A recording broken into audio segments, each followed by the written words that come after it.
And welcome to the NCAA FCS National Championship game on a beautiful but windy night in Nashville, Tennessee. What a scene. You heard it during the pregame. It is already loud inside this stadium, the home of the Commodores of Vanderbilt. And that's our matchup with a championship on the line. The Redbirds of Illinois State against the number 2 seed in these playoffs, the Montana State Bobcats. How do these two teams get here? Well, go back a couple weeks in the semifinal round. Illinois State beat a Villanova team in Philadelphia that hadn't lost a home game in more than 2 years. Meanwhile, Montana State just an epic rivalry win against the Grizz to make it here to Nashville.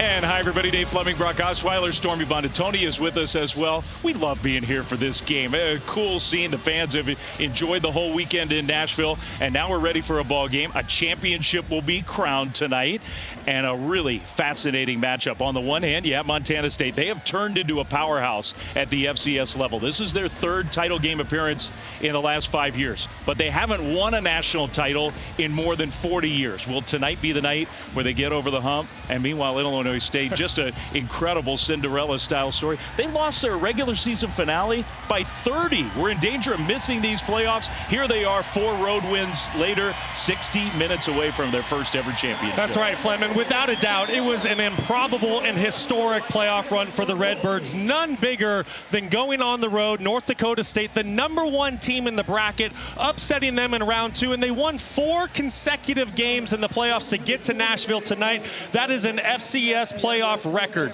The belief and the confidence because of those road victories, especially the one over number 1 North Dakota State, has this team playing with the utmost confidence, which I can tell you as a former player is a very dangerous combination for the Bobcats to deal with tonight. And for Montana State, you go back to week 3 of the regular season, there's arguably no more dominant football team at the FCS level than the Bobcats. They come in tonight on a 13-game win streak. They're top 10 when it comes to scoring offense and scoring defense. When you look at this team in all 3 phases, offense, defense, special teams, it is very difficult to find the weak link. I believe that this is Brent Vigen's best chance to win a national title. Well, you mentioned his name. He's the architect of all this recent success in Bozeman, and he's down on the field with Stormy Bonatoni. Coach Vigen, this team has worked all year long to have an opportunity back on this stage. What will it take to finish the job today? Well, just be the best version of ourselves. This group has been resilient, trusted one another, played with incredible focus and effort, and that's really what it takes. Nothing more than we've been, just the best version of what we can be. Thanks for this. Good luck today. Appreciate it. Thanks. And good news for the Cats as well. Caden Dowler, the Big Sky Defensive Player of the Year, is going to be out here today, good to go after dealing with a right shoulder injury he suffered in the FCS semifinal game. You'll see under his padding, he will have a stabilizing strap-like device to help make it a little bit more comfortable for him. But he told me, especially after missing last year's national title run, nothing was going to hold him out of this one. All right, thank you, Stormy. Good stuff. Big update and an important one. We'll be watching Caden Dowler all game long. On the other side, Brock Spack. He's been in Normal, Illinois for 17 years. This is his 2nd national title game appearance. Moments ago, Coach Spack in the locker room with his team. Great effort, great execution, great physicality. And get after this team's ass right from the start. At every phase of the game, okay? You guys have had a great season. Everybody play for each other now and be locked in the game. Be locked in. Be an extra coach in that sideline. Help your teammate. Everybody ready? Yes, sir. All right, follow me. Here we go. All the waiting is over. Now we get ready for a championship game, and what a run. We've talked about the story, looking for the program's first national championship.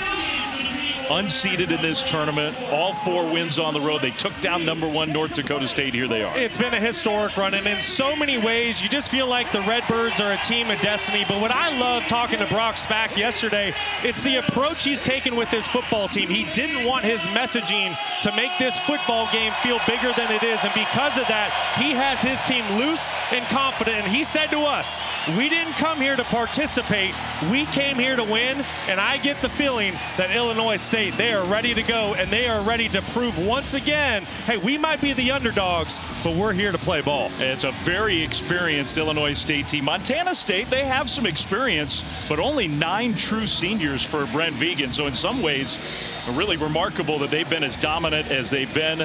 Bobcats won the toss. They have deferred. So they're going to kick off, and it'll be Illinois State that will have the ball first in this football championship game here in Nashville. The FCS season comes to an end here tonight.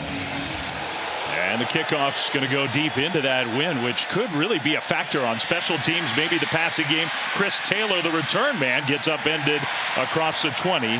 And that's where the Redbirds offense will start. And their very experienced quarterback, Tommy Rittenhouse, who grew up just a couple miles north of Normal, Illinois, was under-recruited. He's kind of undersized. He's worked his way into being a really good player, one of the greatest quarterbacks they've ever had. A lot of experience starting. School record 36 passing touchdowns this year, second most in FCS. He's thrown for a bunch of yards. He's been resilient. He is the true leader on the offensive side of the ball. And so here we go from Nashville. The first play of the game, a play fake, and Rittenhouse being pressured. He can scramble. He's got some mobility. The ball came out at the end of that play after he got tackled by Cole Taylor. And it rolled out of bounds. Rittenhouse right away has Taylor right in his face. As part of Tommy Rittenhouse's game, we will see him scramble sometimes. Oh, yes, we will. He has great escapability. One of the things I love most about Tommy Rittenhouse is he's a playmaker. When I turned on the tape this week getting ready for the football game, he reminded me of this mix of, Brett Favre. I see a little bit of Noah Fafita if you've watched Arizona this year. The thing I like most, though, he makes great decisions with the football. He throws with great anticipation and timing. He's got Victor Dawson, who's had a heck of a playoff, so running back alongside him in the backfield. And Dawson will get his first carry in a nice hole on the right side on a first down run outside the 35. That's been a big part of the formula for the Redbirds. It certainly has. And that time, Victor Dawson got some help from Dylan Lord in the slot. Number 4 gets a great block. And that's what really springs Victor Dawson to the second level. He has been absolutely electrifying throughout the playoffs. In his last 3 games, he's gone for over 150 all-purpose yards in all 3 of them. Best game of his career in the semifinal win at Villanova. 11-yard gain there, first down, Illinois State.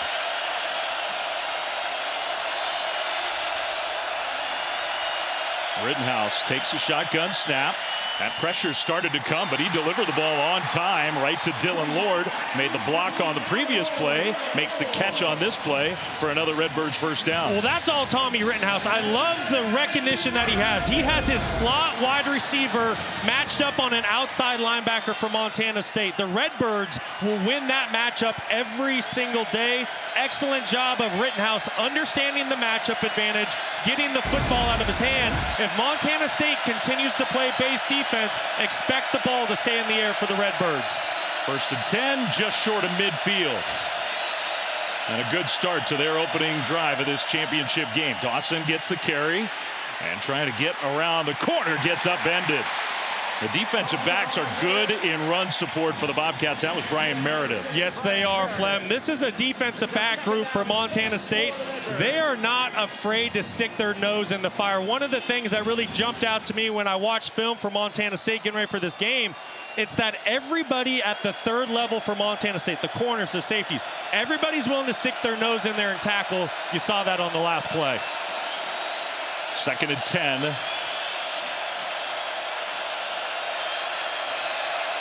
Rittenhouse, a delayed handoff straight up the middle. Dawson, big hole, and Dawson's going to power his way forward into Montana State territory, and enough for another Illinois State first down. Well, this is just great play call based upon what Montana State's playing. You have a 2-high safety defense. You see both safeties deep. There's only 1 linebacker in the box. That means there's 5 offensive linemen for the 5 defenders. That is advantage offense. Great job of Tommy Rittenhouse getting his offense into the correct play. A good point by you, because you see that extra offensive lineman right there take out the 1 linebacker who was in line to make the tackle. So 14 more yards for Dawson. And he's going to get the ball again, this time stacked up right at the line. Bryce Grebe from his linebacker spot made the tackle. And you're seeing how both these teams want to play. It starts up front for both of them. Illinois State coming out of the Missouri Valley Football Conference, and then Montana State under Brent Vigen. You have to remember, he played at North Dakota State. He coached at North Dakota State. So he understands what it takes to win at this level. It starts in the trenches with the offensive defensive line. And right now, that front five for Illinois State, they're really doing a great job controlling the game. 2nd down and 9. Pass rush was picked up, going deep toward the end zone, incomplete. Trying to hit his #1 target, a guy who's had a record-setting year. Daniel Sobkowitz has also just had a monster playoffs, was well covered. Good coverage down the field. I think that was just one of those situations where a quarterback has so much trust in his wide receiver. He's gone on a historic playoff run, 7 touchdowns in the playoffs alone. He leads the FCS with 18. He's a big-time playmaker, but good coverage by the Cats on the last play. First 3rd down of the game. And it's 3rd and long for Illinois State. Crowd noise is going to be a factor, I think, especially when the Redbirds have the ball. There are a lot of Bobcats fans here in Nashville. Just a 4-man rush and a penalty flag thrown. So before the play started, that's going to be a false start. False start. Number 67, offense, 5-yard penalty. 3rd down. I think the crowd's a factor. The crowd is absolutely a factor. That's an All-American left tackle in Jake Pope. Terrific player for the Redbirds. And that just shows the effect that the Montana State fans are having on the game. He definitely moved. Now, when you start talking 3rd down for Montana State, it all starts up front with number 11, Kenny Iden, the All-American defensive end. But they're going to move him from the edge to inside. Defensive coordinator Sean Howe is going to do his best to hide where he lines up Iden. Playing his final game in a great career. Rittenhouse throws, and that one is incomplete. Well, the Bobcats defense been a little bit on that opening drive, but ultimately they come up with a stop. It's 4th down and long, and the punt team's coming out. And that's really what Montana State, they've done throughout the playoffs. They've given up some yards, but once the opposing teams cross the 50-yard line, they've done a great job of bowing up, getting off the field. I'm a little surprised by that play call by Illinois State. I would have assumed they would have called more of a guaranteed completion to try to give you an opportunity with 4-down territory, but this is an obvious punting situation. Hayden Futch, the punter, and a very good return man, Taco Dowler. That was not a great-looking punt. It might work out okay for the Redbirds, though. It'll scoot out of bounds at the 10, so didn't have to be pretty, but it was effective. The Bobcats offense will have it in this national championship game for the first time when we come back to Nashville. Well, Montana State's defense holds, so Justin Lamson, the quarterback for the Bobcats, and the Montana State offense on the field for the first time. Justin's had quite a career. Couple years at Syracuse out of high school, transferred back to his home region of Northern California, played for Stanford, was a rushing specialist at quarterback, wanted a chance to really be the guy. So he came to play for Brent Vigen this year, has had a terrific year, especially as the season has gone on. He's played really well for the most part in the playoffs, and he and the Montana State offense. Out there for the first time, Adam Jones. Very dynamic running back. Play fake to him and a throw short to the tight end who turns it upfield and gets a really good gain. Rocky Lencioni with the catch and a Bobcats first down. I've been really impressed with Justin Lamson as he's gone on this playoff run, specifically in the semifinal game against Montana. I thought his decision-making and accuracy was really on point against the Grizzlies. Coming into this year, prior to his time at Montana State, he was a sub 50% completion guy. Certainly not the case this year. I mean, you saw those numbers he delivers here to Taco Dowler, who actually went backwards after making the catch. I think he was close to a first down, ends up probably 3 yards short. His first catch of this title game. Taco Dowler had a moment that he and Montana State fans will remember forever in the semifinal win against the Grizzlies. One of the great all-time plays in the history of Montana State football. Little scramble drill for Justin Lamson, and Taco Dowler, wow, what a play he made in that semifinal. Jones in the backfield. He'll get his first carry. Cuts it up the middle. Jones, who's got great speed, tackled across midfield. That might have saved a huge gain. Patrick Bauer got him on the turf, but a 17, maybe 18-yard run. Well, just an excellent job by the left tackle, Braden Zimmer, left guard, Burke Mastel. Just a couple maulers up front for the Bobcats, opening up a gaping hole for Adam Jones. And what a run he has been on throughout the playoffs. In the regular season, averaged around 6 yards per carry, but in the playoffs, he's over 8 yards per carry. Might have gotten a little banged up on that carry. Lamson can't get away. Pass rush gets to him. So on first down, Mason Kaplan came through basically unblocked.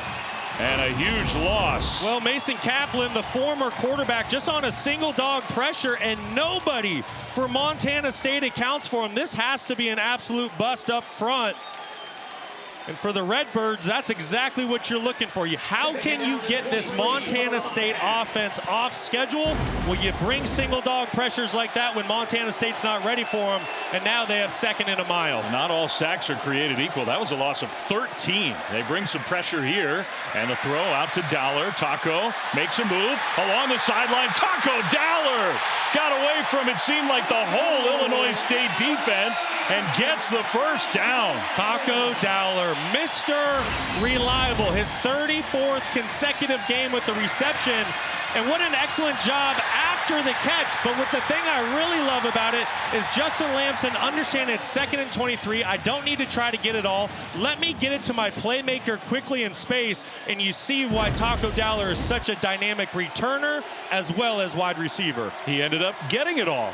Gain of 26 on 2nd and long. Meanwhile, Julius Davis nowhere to go, just popped by Jack Dwyer from his safety spot, and the Bobcats lose a yard. Well, Jack Dwyer's going to get the credit, but it's linebacker Patrick Bauer, 13, that comes up to blow up the blocker to allow Dwyer to come in and make the tackle. Yeah, our graphic says flag on the field, but I think it's just one of those bright fluorescent yellow mouth guards. Yeah, that's a mouthpiece on the 30. It's tough these days in college football. That happens a lot. Now, meanwhile, Bobcats move. So the Illinois State fans Number 72, offense, 5-yard maybe penalty. making enough noise to force a false start. It's on the All-American left tackle, Braden Zimmer. Really had an excellent year for the Bobcats, just a redshirt freshman, but like I said, getting All-American honors. There was a late shift by that Illinois State defensive line, and I think that's what caused Zimmer to jump off sides. Bobcats aren't used to these negative plays. They took the big sack. I think they might discuss if this is disconcerting sounds and signals by that defensive front. Let's see. Clock operator, please reset the game clock to 7 minutes, 8 seconds. 7:08, please. Right, so just a clock issue. They'll keep the penalty on the offense. It's something to keep an eye on, though, because any quick or abrupt movement by a defensive line signaling the start of a play to an offense is supposed to be flagged for disconcerting signals. Something to keep an eye on to see if this Redbirds defensive line continues to do that. 2nd and 16. Saw Taco Dowler go in motion. Lamson looking his direction. Now Lamson on the move. Lamson's going to throw on the run. Finds Dowler. Right side of the field. Knocked out of bounds inside the 10.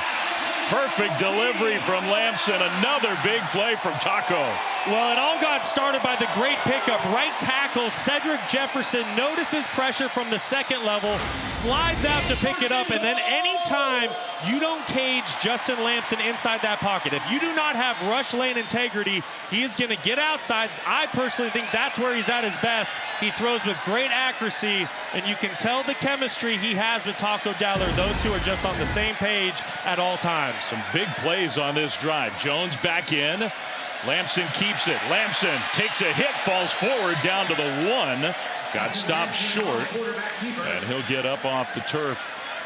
Took a pretty big hit there. 2nd and goal coming up. That's a good, tough run by Lamson. He did have his tight end, Hunter Province, in the flat. If he was able to get that football out quickly for a touchdown, he was a little late getting there. Great job picking up positive yards and getting closer to the goal line. Had 2 rushing touchdowns in the semifinal win against Montana. Lamson, and now a flag thrown. Well, if this is against the Bobcats again, that's a big penalty. False start, number 55, offense, 5-yard penalty. 2nd down. That's the center, J.T. Reed. J.T. Reed started all 15 games for the Bobcats this year, really the leader up front. Does a great job of getting everyone organized. You can tell just not on the same page. I don't know if that's a cadence issue with the quarterback or if that's just the Illinois State fans starting to affect the football game. That's instead of second and goal from inside the 2, back outside the 5. Lampson faked it straight ahead, got tripped up. Good tackle. Dwyer again. He's made 2 big plays on this drive. It's 3rd and goal. Great job of Jack Dwyer just flying off the edge. The Redbirds love to bring secondary pressures. Dwyer at his safety position doing a great job getting involved. So 3rd and goal from the 3. Montana State's first drive of this national championship game. In situations like this, if I'm playing quarterback, I'm looking for 89, Rocky Lencioni. Very talented young tight end lined up in the slot. He's got great size and fantastic hands. He comes in motion now. And the fake. Lampson running for the pylon. Lampson, touchdown, Montana State.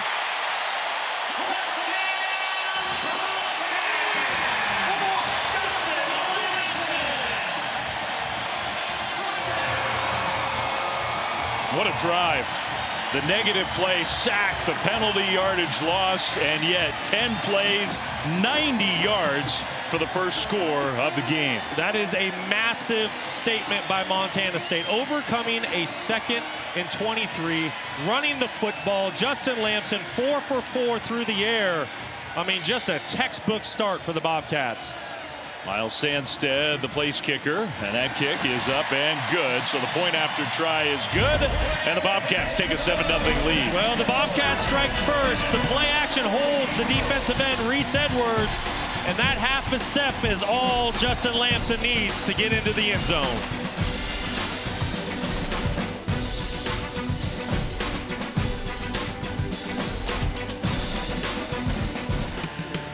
That's the first time this FCS National Championship game has ever been played in Nashville. I think the fans on both sides have really enjoyed being here in Music City. 7-0 Bobcats here in the first quarter. 2 drives. Both offenses look good on their first drives of the game. Illinois State stalled out. Montana State and Justin Lampson went 90 yards to get the first 7 points of the night. They did, and that was a really impressive sequence by Montana State. They were bending, but then the defense got to stop. They forced Illinois State into the punt. And then just kind of when you thought Illinois State's defense might get off the field, they have the Cats in a 2nd and 23. Who do you know? Taco Dowler makes an incredible play, picks up a first down. I thought Lampson was excellent on that first drive, going a perfect 4 for 4. And I tell you what, this is a textbook start for the Bobcats. How about Taco? 3 catches, 71 yards on the first drive of the game. Picking up right where he left off in the semifinal. Now the Bobcats will kick it deep to the Redbirds, who will not be daunted by falling behind. They have overcome so much adversity during this playoff run, which started on the road. They've been on the road the entire month and more. Redbirds on the road has kind of become a theme of their program. Had to go down to Louisiana in the first round. Won 21-3 against a team seated higher than they were. Then the ultimate upset, really one of the biggest FCS playoff upsets of all time. They took down #1 in Fargo. Almost never happens. Went all the way out to Northern California, beat UC Davis. Then the opposite coast to Philadelphia, took down Villanova, who hadn't lost a home game in 2+ years, to make it here to Nashville, where they have their 2nd drive of the night starting right now. Rittenhouse kept it and slipped as he tried to turn the corner there. So he'll get some positive yardage, but not a whole lot on first down. I mean, Illinois State, and it is an incredible run through the playoffs, but they were a top 10 kind of team in the preseason. They had a lot of talent. They had big expectations, just kind of up and down in the regular season. And that regular season finale loss, that's the one that really stands out. They lost by 30 at home right before the playoffs. Hard to predict what's happening after that one. There's some folks in Normal, Illinois who were nervous that they were going to be left out of the field. There's the first catch to Sobkowitz. And There's a Redbirds first down. Let's go down to Stormy. And speaking to that end of the regular season, it seemed like talking to players and staff that just nobody did anything right. It felt like that game, but they've had a different mindset on this playoff run, and beating a power like North Dakota State, Tommy Rittenhouse told us, made them feel like they have the potential to beat anybody, and they're not scared of anyone on this run. Oh, it certainly creates a ton of confidence and belief within your team. When you're able to go on a historic playoff run like the Redbirds did to get to Nashville, I tell you what, as a former player, that is a scary combination to go against. Play clock winding down. They get the ball snapped, handed off to Dawson right side, and just nothing there. Victor Dawson had some big runs on their first drive. Paul Broad, who's one of the most experienced players, made the tackle. Yeah, and you know, just going back to the Redbirds season, I think when you really look at it as a whole, you really have to look past their 8-4 regular season record. They had losses to Oklahoma, North Dakota State, Youngstown State, and Southern Illinois, all really good teams. And when we talked to Ty Niekamp, the All-American linebacker yesterday, he said, we expected to be here, we just didn't expect the route that it took to get here. Second down and 9 for Illinois State. Rittenhouse throws across the middle and an immediate tackle. Sobkowitz's second catch. Takari Carr made the tackle, and Illinois State about 4, maybe 5 yards short of the first down. And this is really going to be the game within the game for Illinois State. Montana State's defense, they've been excellent on third down all year long. So for Tommy Rittenhouse, can you find the one-on-one matchup that you want to take advantage of? We know Daniel Sobkowitz has been his go-to guy all season long. He's going to the top of the screen. I will be interested to see if Montana State leaves him in one-on-one situations. Caden Dowler, the All-American safety, kind of shaded in that direction. Rittenhouse looking, and the pass is knocked down, incomplete. Going for Sobkowitz, but great coverage by Carson Williams. Excellent coverage by Carson Williams. Absolutely fired up after that play. Just have Sobkowitz wired up, just trying to run a little inside slant. And I thought Carson Williams did a great job of playing to the inside, not giving up that inside leverage, and forces the Redbirds into another punt. Fudge, the punter, back out there. Taco Dowler had some really significant returns in the semifinal game. Had a low line drive punt that's going to go out of bounds, and we'll have to see where they end up spotting that ball. A penalty flag is down, though, and the punter is down. That could be a significant penalty. That may extend the drive for the Redbirds. Fudge hops up off the turf. Well, there was contact after he punted the ball. That could be a really big penalty. Running into the kicker, number 91, Montana State. 5-yard penalty results in a first down. Just enough to give Illinois State a first down. Critical error by Seth Brock, redshirt freshman out of Eagle, Idaho. Just a huge mistake. Just something that you can't have happen. The football is clearly away. I think it was the effort of trying to go block that punt just carried his momentum into the punter. You got to be heads up in that situation if you know you can't affect the ball. So that's a break for the Redbirds. Hopefully the punter's okay, but Illinois State, Montana State, 3 penalties already in this one. It looks to be all right. New life for the Redbirds near midfield. Bobcats defense right back out there. Rittenhouse in the pocket will throw, and that pass is caught. There's Sobkowitz with his second catch, this time for a gain of 19. Well, if you're going to play Sobkowitz in off coverage, this is exactly what he's going to do to you. This is way too soft up top if you're Montana State by Carson Williams. This is just a basic comeback route. Daniel Sobkowitz does a great job selling the go route, hitting the brakes, coming back to the football. If I'm Montana State, I'm going to come up and play Sobkowitz at the line of scrimmage. I don't want to give him any free access. He has had an all-time great season. 18 touchdowns, including 7 touchdowns in the last 3 playoff games. 1st and 10 Redbirds. Play fake. They swing it out right side. And a cut back middle by Eddie Casper. You know, Flem, you mentioned those 7 touchdowns in the playoffs by Sobkowitz, and you say, well, how good is that? Well, the FCS playoff record was set in 1996 by who? Randy Moss.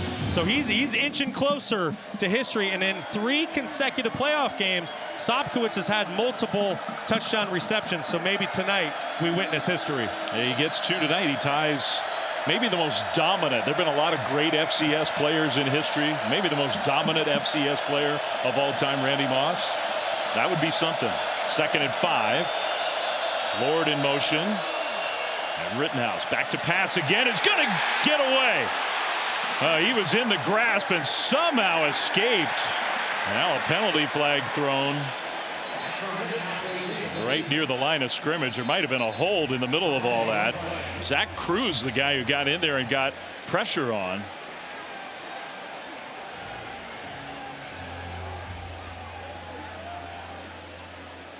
Shades of Lamar Jackson with Tommy Rittenhouse. that looked like a miracle. There was a few of those last night with Lamar Jackson. Indeed there were. Personal foul. Unnecessary roughness, number 67. Offense. Wow. Penalty 15 yards from the previous spot. Repeat 2nd down. That's the All-American left tackle. Jake Pope, the left tackle, working on Zach Cruz. Big 67 right here. It happens very, very late in the play. After he tosses Zach Cruz down to the ground, you're going to see him kind of almost spearhead him. I could call that holding as well. And it's after this. We miss it. We'll try to find you the shot. But once he tosses Cruz to the ground, leads with his helmet, spearheads him. Easy call for the officials. Completely unnecessary by Pope. I think I'm with you. There were 2 penalties. There was a hold, and then there was the personal foul that came after.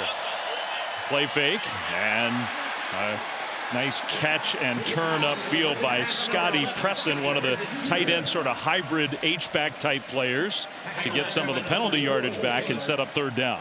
Really good job of Rittenhouse just getting some of that penalty yardage back to make this a 3rd manageable situation.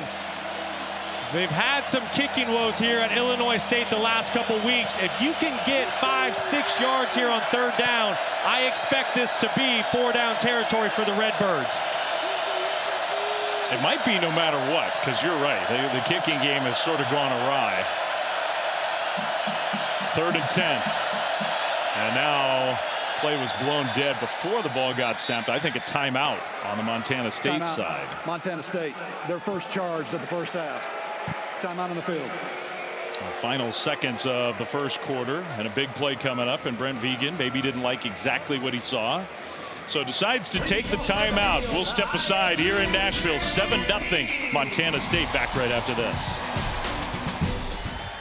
I want to go back to the personal foul by Jake Pope. I mean, it really set his offense back. It's the fact that there's a defenseless player just laying on the ground and you launch down on the player. It's just unnecessary. That's why he gets the unnecessary roughness. Just a play. I get it. You're heated, you're amped up, big emotions in a national title game, but you got to keep your head about you. So we'll see if Illinois State can overcome that on what could be the final play of the first quarter. Redbirds driving. Down 7-0. Winker's right, who's back healthy for this game in the backfield. Rittenhouse is going to throw down the sideline and caught with a penalty flag. He caught it anyway. Sobkowitz inside the 5-yard line, but he's going to be penalized, I think. They're pointing in Illinois State's direction. Pass interference. Number 2, offense. Penalty was 15 yards from the previous spot. Repeat 3rd down. Wow. Well, and Brock Spack can't believe it, but I think this is a good call by the officials off first glance. Let's go back to the replay. Watch a late shove. I mean, I'll say this. I think it's pretty light, but you can see the hands extended, and you have to think about the official that's right there on the sideline. All he sees is Sobkowitz kind of pushing away with his hands. I think that's a good call. I mean, there wasn't a whole lot of contact there, but I think you're right. If you're that official and you're watching those hands get extended. Yes. But that's the second huge penalty on this drive after Montana State penalty gave the Redbirds the ball back, and the clock is going to run out. They're not going to snap on 3rd and very long. So a little controversial ending to quarter number 1. They threw a penalty flag there, but there's no foul in the play. That's the end of the first quarter. I don't think there's a flag. It just was the end of the quarter. So the emotion on both sides obviously running high. We got a national championship on the line here tonight in Nashville. And at the end of quarter number 1, the Bobcats of Montana State have a 7-0 lead. Redbirds trailing 7-0 with Illinois State head coach Brock Spack. You were just voicing some frustrations with the officials following the offensive PI call. How do you have cooler heads prevail here and respond? I'm sorry, you can say it one more time. How do you have cooler heads prevail here and respond after the OPI? It's hard because we're getting held too. I get if you're going to let them be physical, but let them be physical. That was a horrible call, but that's just me. They do. Thanks for the time. Stay back. So, in other words, Stormy, the answer was, I don't want cooler heads to prevail.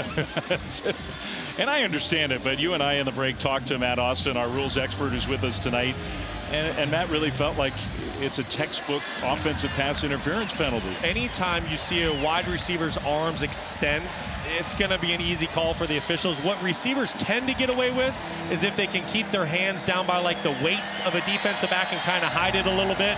That was just too obvious. So Somkowitz and the Illinois State offense now facing 3rd and 25 from back near midfield. First play of the second quarter. Rittenhouse is going to dump it down, a little screen set up, and a good open field tackle there. Well short of the first down. 4th down coming up. Kenny Iden, the senior, playing his final game with the Bobcats. Presumably Redbirds punt team will come back on the field. Boy, and what a tear Kenny Iden's been on. In his last 7 games, he's recorded 7 sacks. He's a player that seems like once that calendar turns to November 1st, he just gets better and better, and he's been Mr. Playoffs for the Bobcats the last couple years. Now, we asked him how does he do it, and the clear answer was he's just better prepared, better conditioned. Everybody else is getting worn down. Kenny Iden is not worn down. Punt bounces into the end zone. Almost perfect coverage there. Instead, it'll be a touchback. So Montana State here in the second quarter will have the ball just for the second time in this game. The first drive was all Taco. Yeah, off to a hot start for Taco Dowler.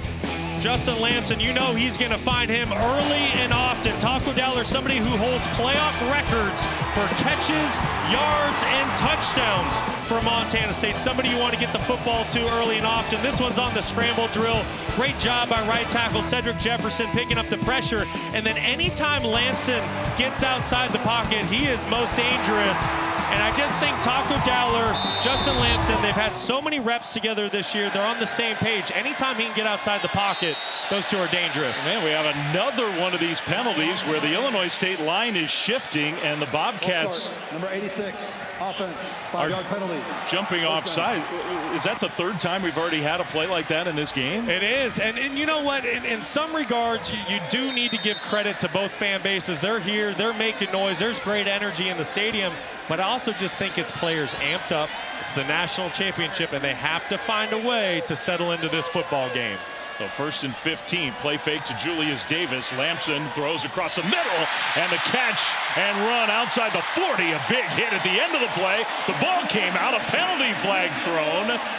Maybe on the hit. Chris Long with the catch and run. And the Bobcats are pointing helmet-like. I think Titan Fleischman turned into an official and said that's targeting. And it may well be. The ball did come out at the end of the play.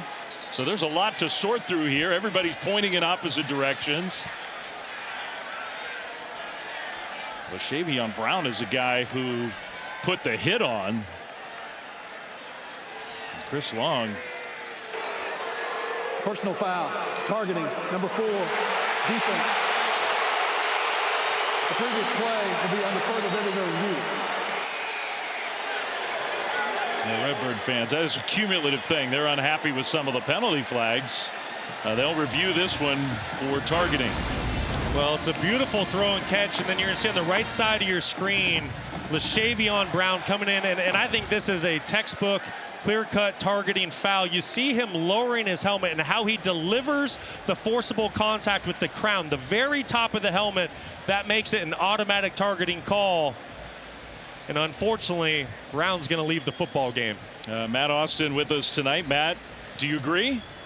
Oh, I agree 100% with Brock. He lowers his head. He's attacking with force, makes contact with the crown of the helmet. Again, textbook targeting. Checks all the boxes. And what a blow that's going to be for Illinois State. Brown has had an excellent playoff run.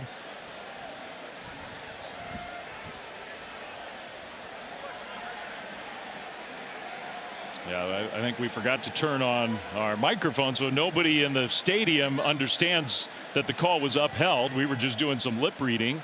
Illinois State fans haven't reacted at all yet. All right, I think he's going to go again. Our referee, maybe James Brookhart is just saying his microphone's not working. You know, and it's just so unfortunate for Brown. I don't think he was intending to do that. I don't think it was malicious. Just trying to make a play for his team, get a ball carrier to the ground, and unfortunately won't be able to participate in the rest of the game. So Brock's back. You thought he was a little agitated when Stormy talked to him a minute ago. Now he's just losing his mind down there. He's lost one of his better players in the secondary. It's a completion, and then the penalty deep into Redbirds territory, deeper at least inside the 40. It turns into overall catch, run, penalty, a 48-yard play. Davis handoff on first down, and just not a lot of room. That defensive line for Illinois State so far holding up pretty well. Yes, they are. The big fellas up front, Lorenzo, Anderson, Steffen, doing a great job at the point of attack. I think it's going to be pretty tough sledding to run between the tackles inside tonight for Montana State. It's a gain of 2, close to 3. Big Jake Anderson, who had one of the plays of this playoff run in the incredible come-from-behind win in Fargo against North Dakota State. Taco Dowler in motion. Justin Lamson in the pocket. Now rolling right, looking downfield, is going to run. Broke one tackle and does not go into a slide. That's not what he does. He took a big pop across the 30 down to the 29. Well, Justin Lamson, he's fired up, and he's a really tough guy, 6'2", 210 pounds, and when he gets rolling downhill, he packs a punch. Not able to find anyone open down the field. Excellent stiff arm on the linebacker. I think Montana State on 3rd and 2 just moved again. How many false start penalties have they had in the first quarter plus? That's their 4th already. Amazing. I mean, that is not what you typically see from this Montana State team. Not at all. 4 false starts in the first half of football, essentially 1 quarter. Brent Vigen really prides himself and his football team at being disciplined, being one of the more least penalized teams in the country. And right now, that front is just not in sync when it comes to snap and cadence. Instead of 3rd and 2, it's 3rd and 7. Big difference, obviously, there. Lamson back to pass, throws quickly. That pass caught the turn upfield by Taco Dowler, and that's a Bobcats first down. Justin Lamson doing a great job recognizing that Illinois State is trying to cover Taco Dowler with a safety. That's a matchup Montana State will win 100% of the time. If Taco Dowler goes in motion on 3rd down, Illinois State needs to run the nickel across the field with him and tighten up coverage.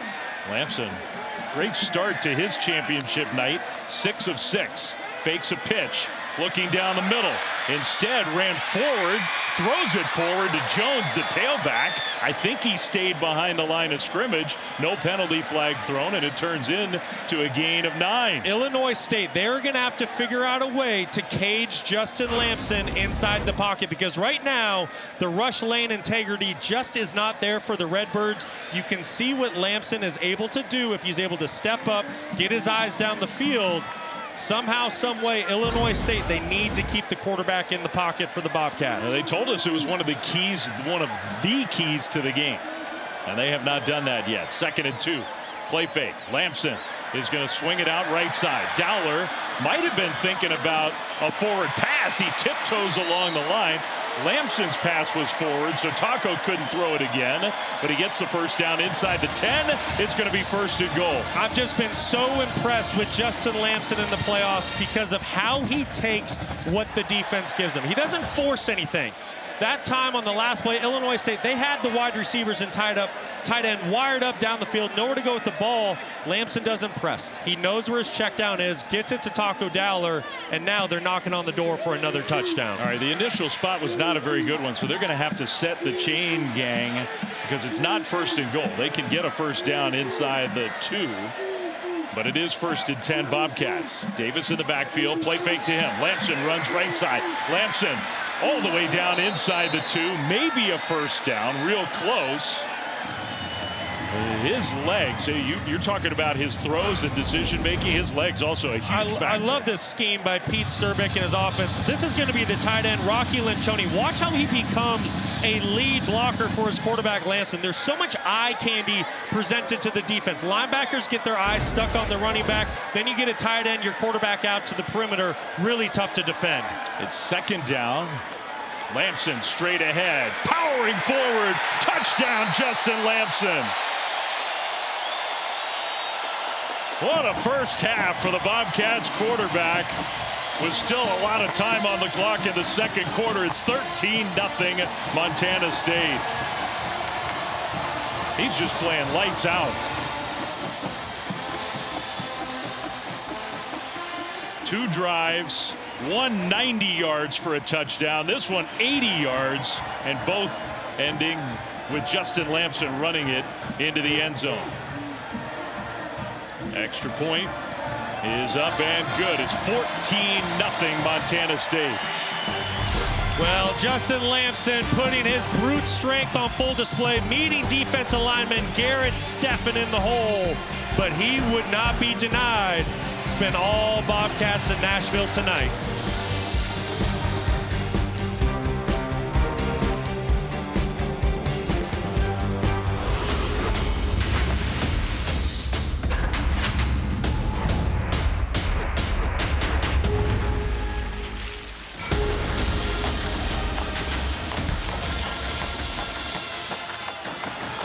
.49 to go, 2nd quarter here in Nashville. Illinois State's done some good things in this first half, and yet they find themselves down 2 touchdowns. Of course, they were down 2 touchdowns with 3 minutes to go in Fargo in the 4th quarter in the 2nd round of these FCS playoffs. So the Redbirds are not out of this game, but the Bobcats offense has looked almost unstoppable. Kind of a short kickoff and returnable for Illinois State outside the 25, stopped short of the 30. Illinois State offense coming back on the field, but maybe a significant injury for the Bobcats. Let's go down to Stormy. Yes, Dave, I didn't see exactly what happened, but wanted to make sure I let you know. Running back Adam Jones for Montana State just headed back to the locker room. He jogged off back with the trainer a moment ago. He's one of their very best players. Oh, it'd be a massive loss for the Bobcats. 1,000-yard rusher in back-to-back seasons. He's taken a couple big hits in this first half already. Meanwhile, Redbirds could use another drive, and this time end with some points on the board. Short completion over the middle with a big tackle. And a gain of maybe 3 on first down. I thought it was great when we talked with quarterback Tommy Rittenhouse yesterday at the hotel. He said, we are a team that is comfortable being uncomfortable. So you're down 14 here, and you just mentioned it, Flem. They were down 14 2 different times on the road earlier in the playoffs against North Dakota State. So this is a place that the Redbirds have been. However, I don't think you want to go down 3 scores to Montana State. This is a very critical drive. They've had a lot of time of possession, more than 10.5 minutes in this game so far. Just haven't turned that into points. Lord with another catch, spins away, and a penalty flag thrown, maybe a face mask at the end of that play. So a first down, Illinois State, plus I think some more coming. Neil Daly arguing it wasn't a face mask.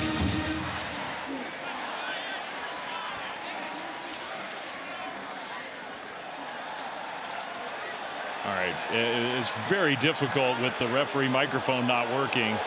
There is no foul, and Brock, I don't think he actually grabbed the face mask.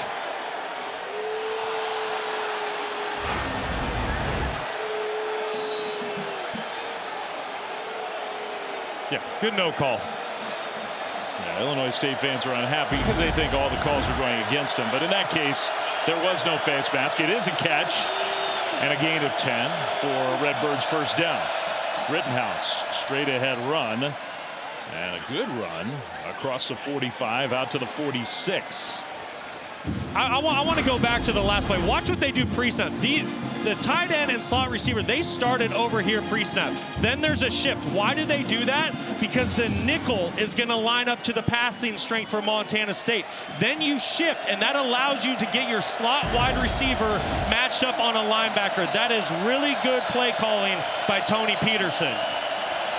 2nd down and 6, little option style play. Dawson with a head of steam. He is tough to bring down. Victor Dawson, 1st down Redbirds. He's 220 plus, having a huge playoffs for Illinois State. Oh, he is a load when he gets going downhill. Certainly the bell cow of this offense, averaging over 5 yards per carry, over 1,200 yards on the season. And the playoff performances that he has been putting on, he has just gotten better and better every single time he steps foot on the field. 3rd time already in this game, Illinois State has made it into Montana State territory. Good play fake over the top and way incomplete. Rittenhouse, he was looking for Charles, the tight end. You know, Victor Dawson just really reminds me of that typical bell cow back, you know, tough downhill guy. When you give ball carriers like that more touches, they get stronger as the game goes along. They get stronger as they wear down a defense, and that's been on full display throughout the FCS playoffs with Victor Dawson. He had 34 carries in the semifinals against Villanova. That's old school stuff right there. That is a big number in this day and age of college football. On 2nd down, he'll get another carry here. And he's just, he leans forward. He's tough to bring down. Wasn't a whole lot of room. He ends up getting 5. I mean, there was just no air in that defensive front, but he's willing to grind out the tough yards. You see it, plays with great pad level, keeps those legs churning.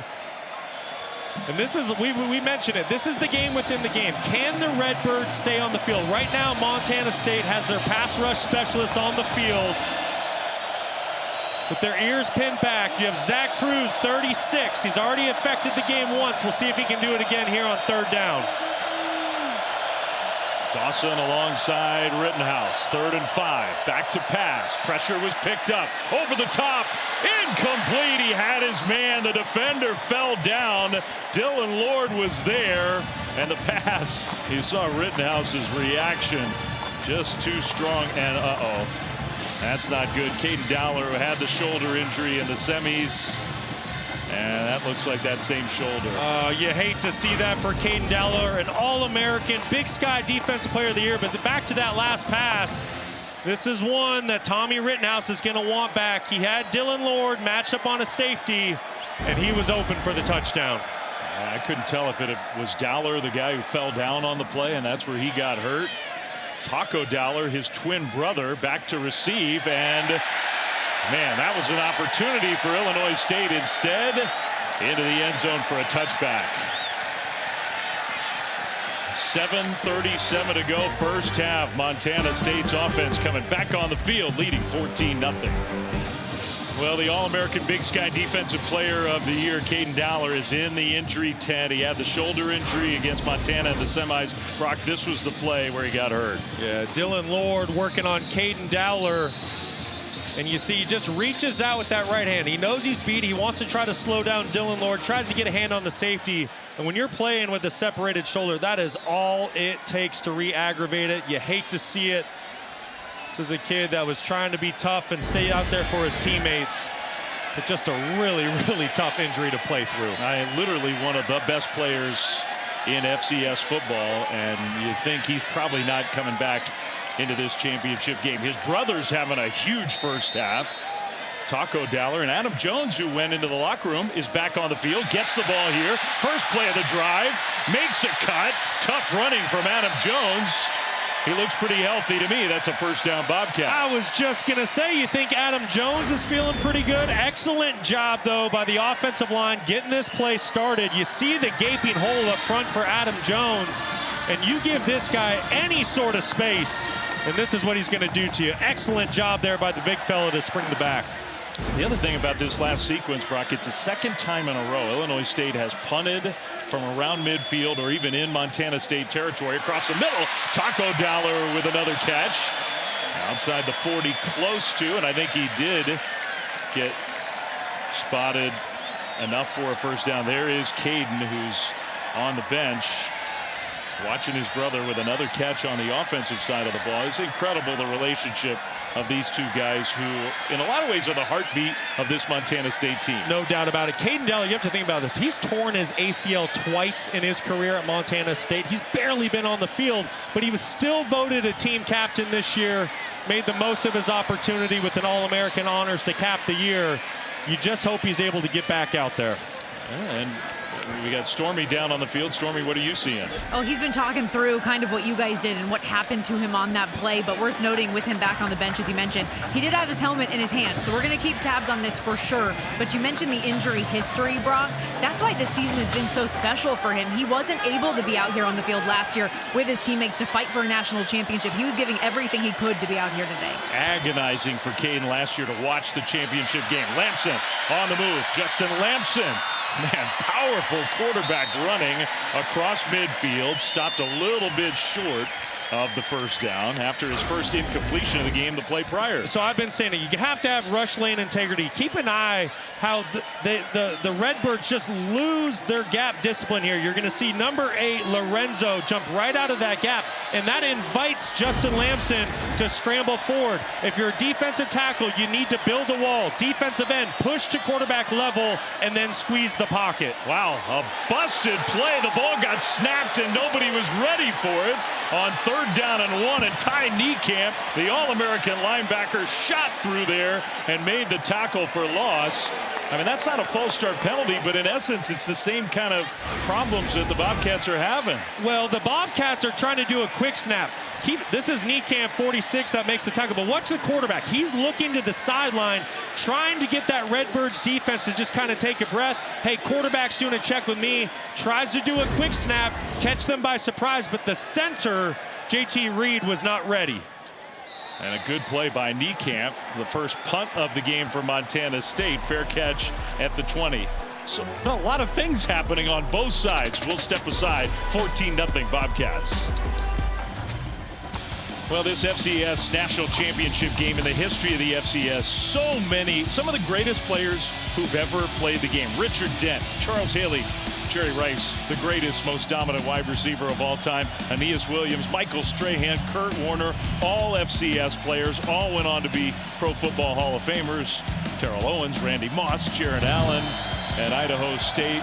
The great Walter Payton, maybe the greatest of them all. The Heisman of the FCS, named after Sweetness, who starred at Jackson State back in the early 70s. Illinois State back on the field, and Lord with the catch from Rittenhouse, and a gain with a penalty flag thrown across the 35-yard line.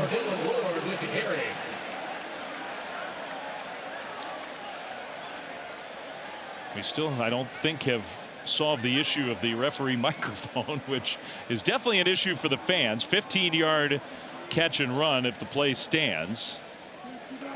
Personal foul. Unnecessary roughness. Number 34, defense. Penalty is 15 yards from the end of the play, and includes an automatic first down. And we got the microphone working as well. Cole Taylor, the linebacker, penalized. Yeah, and just something you can't do if you're Cole Taylor. We're going to show you. Hits Rittenhouse a bit late, right in the back. Just completely unnecessary. Got to be smarter in situations like that. Well, Illinois State's defense got to stop. Got the offense back on the field, and right away to midfield, trying to get back in this game, down 2 touchdowns.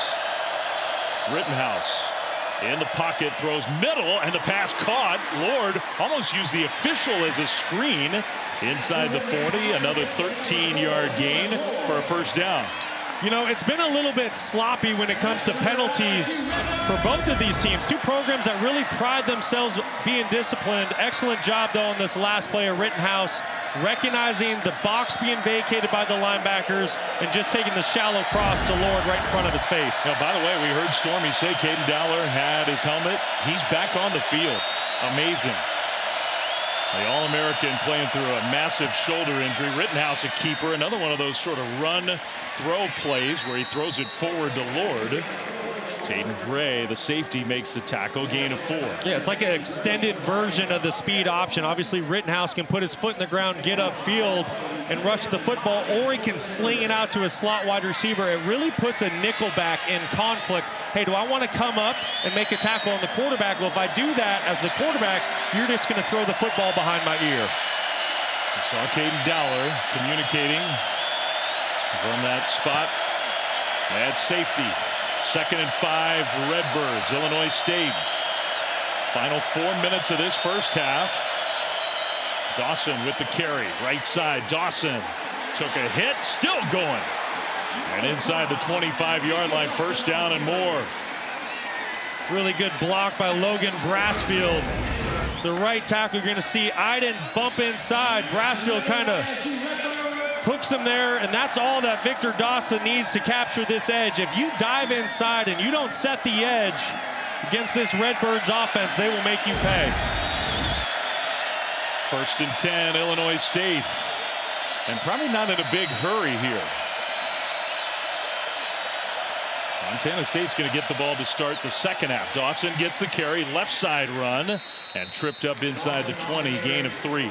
That's exactly right, Flem. Illinois State, they are going to slow down their offense right here because they don't want to give Montana State any opportunity to go get points before halftime. So a perfect drive. Illinois State will melt the clock almost completely away and finish this drive in the end zone. Montana State has 2 timeouts just in case Brent Vegan finds a spot where maybe he wants to save some time. Lord in motion. Rittenhouse. Back to pass, looking right, dumps it short, incomplete. He had pressure in his face. That was a dangerous pass. Hunter Parsons got the pass rush on. So that sets up 3rd and 7. Clock stops with 2:16. Lampson's getting the offense revved up on the sideline, hoping to get a chance here before the end of the half. And these are moments for Montana State that Kenny Iden has always taken over in the past. Number 11. Lined up at the defensive tackle position. Even though he's at end, there are 4 defensive ends on the field right now for Montana State. 3rd and 7. Pass rush was picked up. Dawson with the catch and tackled.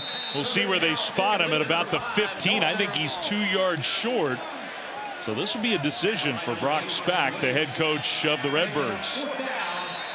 I don't see the field goal unit coming out there. They're going for it. And they do have some extra time because that play takes us to the 2-minute timeout. A very important sequence coming up here at the end of the first half with a national championship on the line tonight in Nashville. Bobcats in the title game for the 3rd time in 5 years, leading 14-0. You guys have a pretty good view of this huge play coming up. 2 minutes to go, first half, and the Redbirds going for it on 4th and 2. Rittenhouse all alone in the backfield is going to throw, and the pass is caught by Lord. First down inside the 10. It'll be 1st and goal, Illinois State. That is a really good play design by Tony Peterson, and Dylan Lord does an excellent job throttling down in the zone hole. Keep an eye on the left side of your screen, number 4. He senses the zone defense by the Bobcats, settles down into that zone hole, gets friendly for his quarterback. Big time pickup by the Redbirds. 2 4th down conversions in this first half for Illinois State. 1st and goal inside the 10. Handoff, Dawson straight ahead and met immediately by Big Paul Brott. Tackled at about the 6-yard line. Maybe got 2. It'll be 2nd and goal. And that's just the Redbirds wanting to get more time off the clock. There is no chance that football was going to go in the air for Illinois State. This is an excellent drive by Illinois State, answering, breaking the momentum of Montana State. They don't want to give Brent Vegan and his team any time to get points before half. And you see the Montana State head coach looking up at that big scoreboard, maybe starting to do some math about, will I use one of these 2 timeouts after this 2nd and goal play. Rittenhouse in the pocket is going to throw, wide open, caught, and touchdown. Scotty Presson, the tight end, with 54 seconds to go in the first half. Illinois State scores for the first time in this national championship game. Big time drive.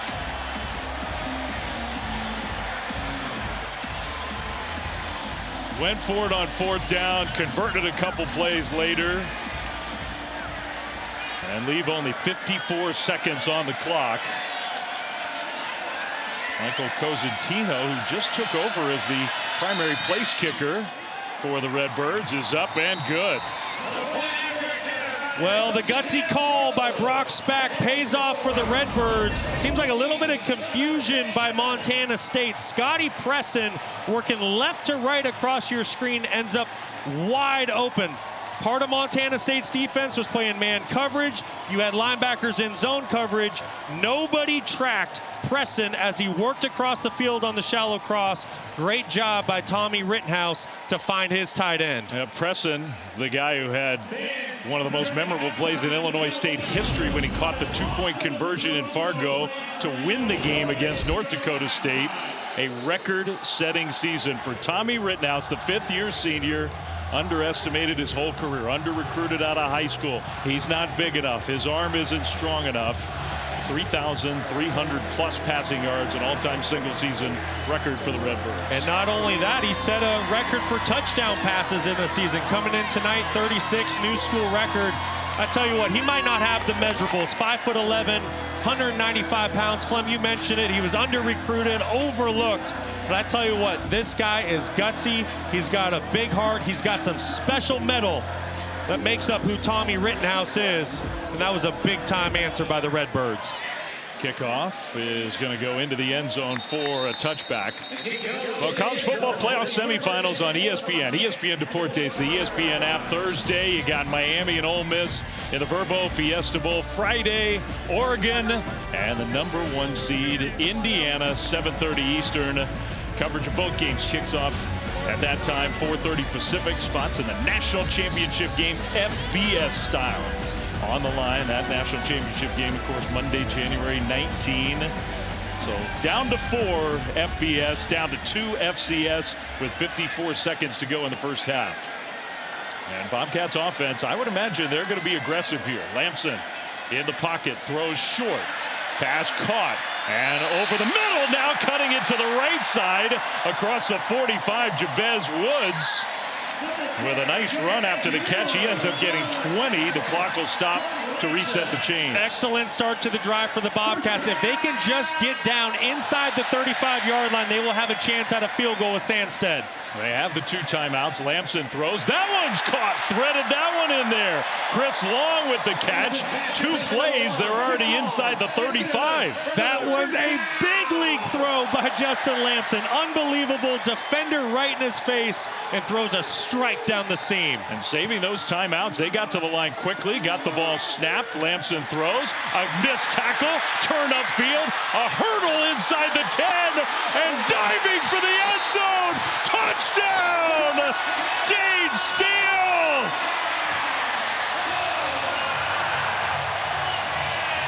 He didn't go down!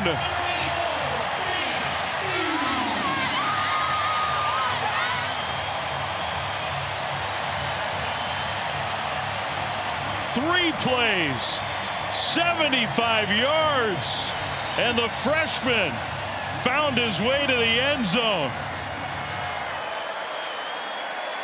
Oh my good. Well, that's one of the great individual plays you'll ever see in a championship game or otherwise. That extra point was tipped, but it went through and good. It took him 3 snaps. I don't know if I've ever seen it let any 2-minute drill executed to perfection. Justin Lamson does a great job of just getting this drive started. Get the ball to Jabez Woods, one of the fastest guys on your team. You get the ball in space. Woods does the rest. And then, I mean, this is an unbelievable throw. Pocket is breaking down on him, hand in his face, strike right down the seam. And then Dane Steele, you want to talk about a young star in the making?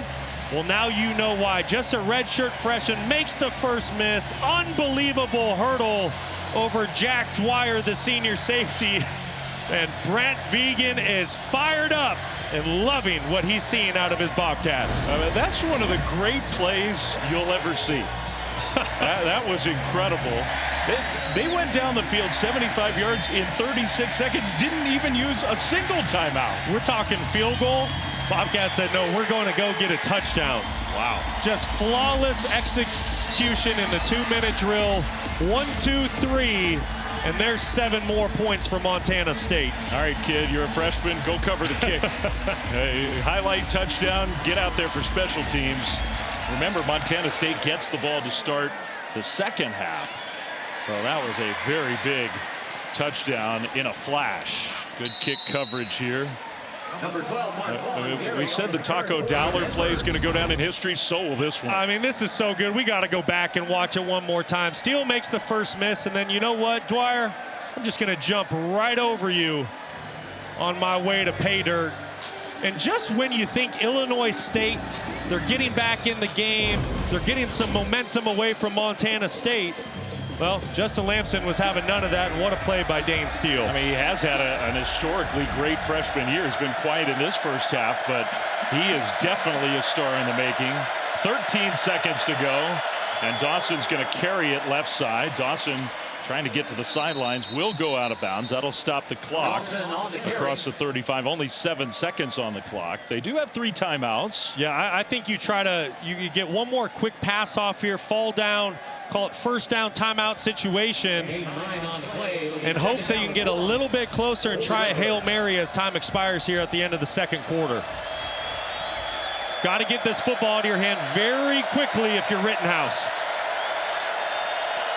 No time to hold the ball. Instead, they just hand it off. And Dawson gets shoved backwards. Drilled by Taden Gray. The final seconds will tick off the clock. And that's the end of the first half. What a crazy last couple minutes. And Justin Lamson of the Bobcats are understandably fired up. Well, the guys had a great view of all that chaos. Kevin Connors and company right here live in Nashville. Halftime. Take it away, Kevin. And welcome back to the NCAA FCS National Championship. Crazy finish to the first half. We get ready to start the second half in Nashville. The offense for the Bobcats, Brock, was so good in that first half. The quarterback, Justin Lamson, playing his all-time greatest game here on the biggest stage. Clem, that is what we call being in the zone. Lamson nearly flawless in the first half. With his legs, with his arm, led one of the greatest 2-minute, and in this case, 36-second drives that we've ever seen. 1 passing touchdown. That was a spectacular play at the end of the first half. 2 rushing touchdowns, almost perfect. 12 of 13, 228 yards. 11th time this year he's had a pass and a rush touchdown in the same game. He's got 3 TDs in a half, and he and the Bobcats are going to get the ball to start the second half. I tell you what, he is so dangerous right now at the quarterback position. If you watch him from the start of the year to now, he is somebody who just got progressively better, understands what they're trying to accomplish on offense. And I tell you what, the way he played in the semifinal at home against Montana and tonight in the first half against Illinois State, this is a quarterback playing with a ton of confidence. If Illinois State does not find a way to break that confidence, I don't know, it's not going to be a good 30 minutes for them. All right, Redbirds, just a minute to go in the first half. We're feeling like we're right back in this game. Momentum's on our side. And then that incredible drive happened. So the Bobcats up by 2 scores, 21-7, and they will receive. The kickoff is going to go into the end zone, but be returned. And along the sideline, a nice return. Well, the Bobcats will have good starting field position for this drive. Dave Fleming, Brock Osweiler, Stormy Bondatoni is with us as well. Okay, so you mentioned it with Illinois State. All the good stuff about the Bobcats. They need to get their defense going right here, right now. Well, that's exactly what it is. And I'm sure Brock Speck inside that locker room, the whole conversation was, how do we get the Montana State offense off schedule? Because right now, Justin Lamson's feeling it. 12 of 13 on the ball game, touchdown, 228 yards. If you don't get him feeling the pressure of your front 7, I mean, it's going to be lights out for Illinois. So I expect to see some changes on the defense by Travis Niekamp. I mean, we saw some shots as Adam Jones catches on the first play of this drive. And let's go down on the field to Stormy. Well, and Dave Broxback told me when he addressed his team, a big theme of his message was that first half wasn't you. He said, you were frazzled. You know how to rush the passer. We need to rush the passer. You know how to tackle. You know how to play with technique. Do all of the things that got you here, and we'll get right back in this game because you guys know what did Broxback talk to us about all week? The resilience and response his team has had week after week. Jones with the rush, and that'll be a Montana State first down across the 45 to the 46. Thank you, Stormy. And the point I was making before we got Stormy's report from the head coach of Illinois State, hey, he's a defensive guy, Broxback. He played linebacker in the Big Ten. He was a defensive coordinator at Purdue. He's a defensive-minded head coach. He looked disgusted at the end of that last Bobcats drive. Well, the Redbirds defense, they've been outstanding in the playoffs. And what you saw in the first half, that is not how Illinois State has been playing. A rare incompletion. It's like news when Lamson doesn't connect. Just his second one of the night. So 2nd and 10 for Montana State. 21-7. Long way to go. Illinois State's had to play from behind. They've had their backs against the walls many times. Regular season, playoff season. Jones will carry it across midfield. Gets 4 on 2nd down. And I think that's a great point you make, Flem, as we head to 3rd down. You know, the Illinois State team, they've been here before. They've been down 14, even in these playoffs, on the road against North Dakota State. So this is territory that they're used to, but it has to start right here. On 3rd down, you have to get a stop. You have to get this football back to your offense. We've yet to say Ty Niekamp's name, number 46, the middle linebacker in the middle for the Redbirds, a consensus first-team All-American. His impact has to be felt. 3rd and 6. Pressure coming. Lamson takes a hit and incomplete. There's a penalty flag down near the line of scrimmage. So the extra rushers for Illinois State definitely interrupted Lamson's rhythm on that play. He's pointing in the other direction. We'll see. So many big penalties in the first half. Holding, number 66, offense. Penalties decline. 4th down. It's on the right guard, Titan Fleischman. He's had an All-American season. He played tackle last year for Montana State, moved inside to guard this year, and you're going to see the takedown on the inside. And this is the game plan. This is the adjustment the Redbirds have made. This is the first time all game long that I've seen an all-out pressure be brought by the Illinois State defense. That was cover 0. They affect Justin Lamson, his rhythm, his timing, and that was the stop the Redbirds needed. Yeah, big time. After a couple positive plays, now the punt. Eddie Casper is going to signal fair catch and make it inside the 15. So, step 1 for Illinois State in their comeback attempt. Get a stop. Now they get the ball back here in Nashville.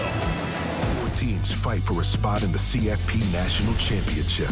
The college football playoff semifinals, Thursday and Friday on ESPN. Well, same time for both of those semifinal games, different days. Thursday in Phoenix, in Atlanta on Friday. Coverage at 7:30 Eastern, 4:30 Pacific. Here in the FCS National Championship game.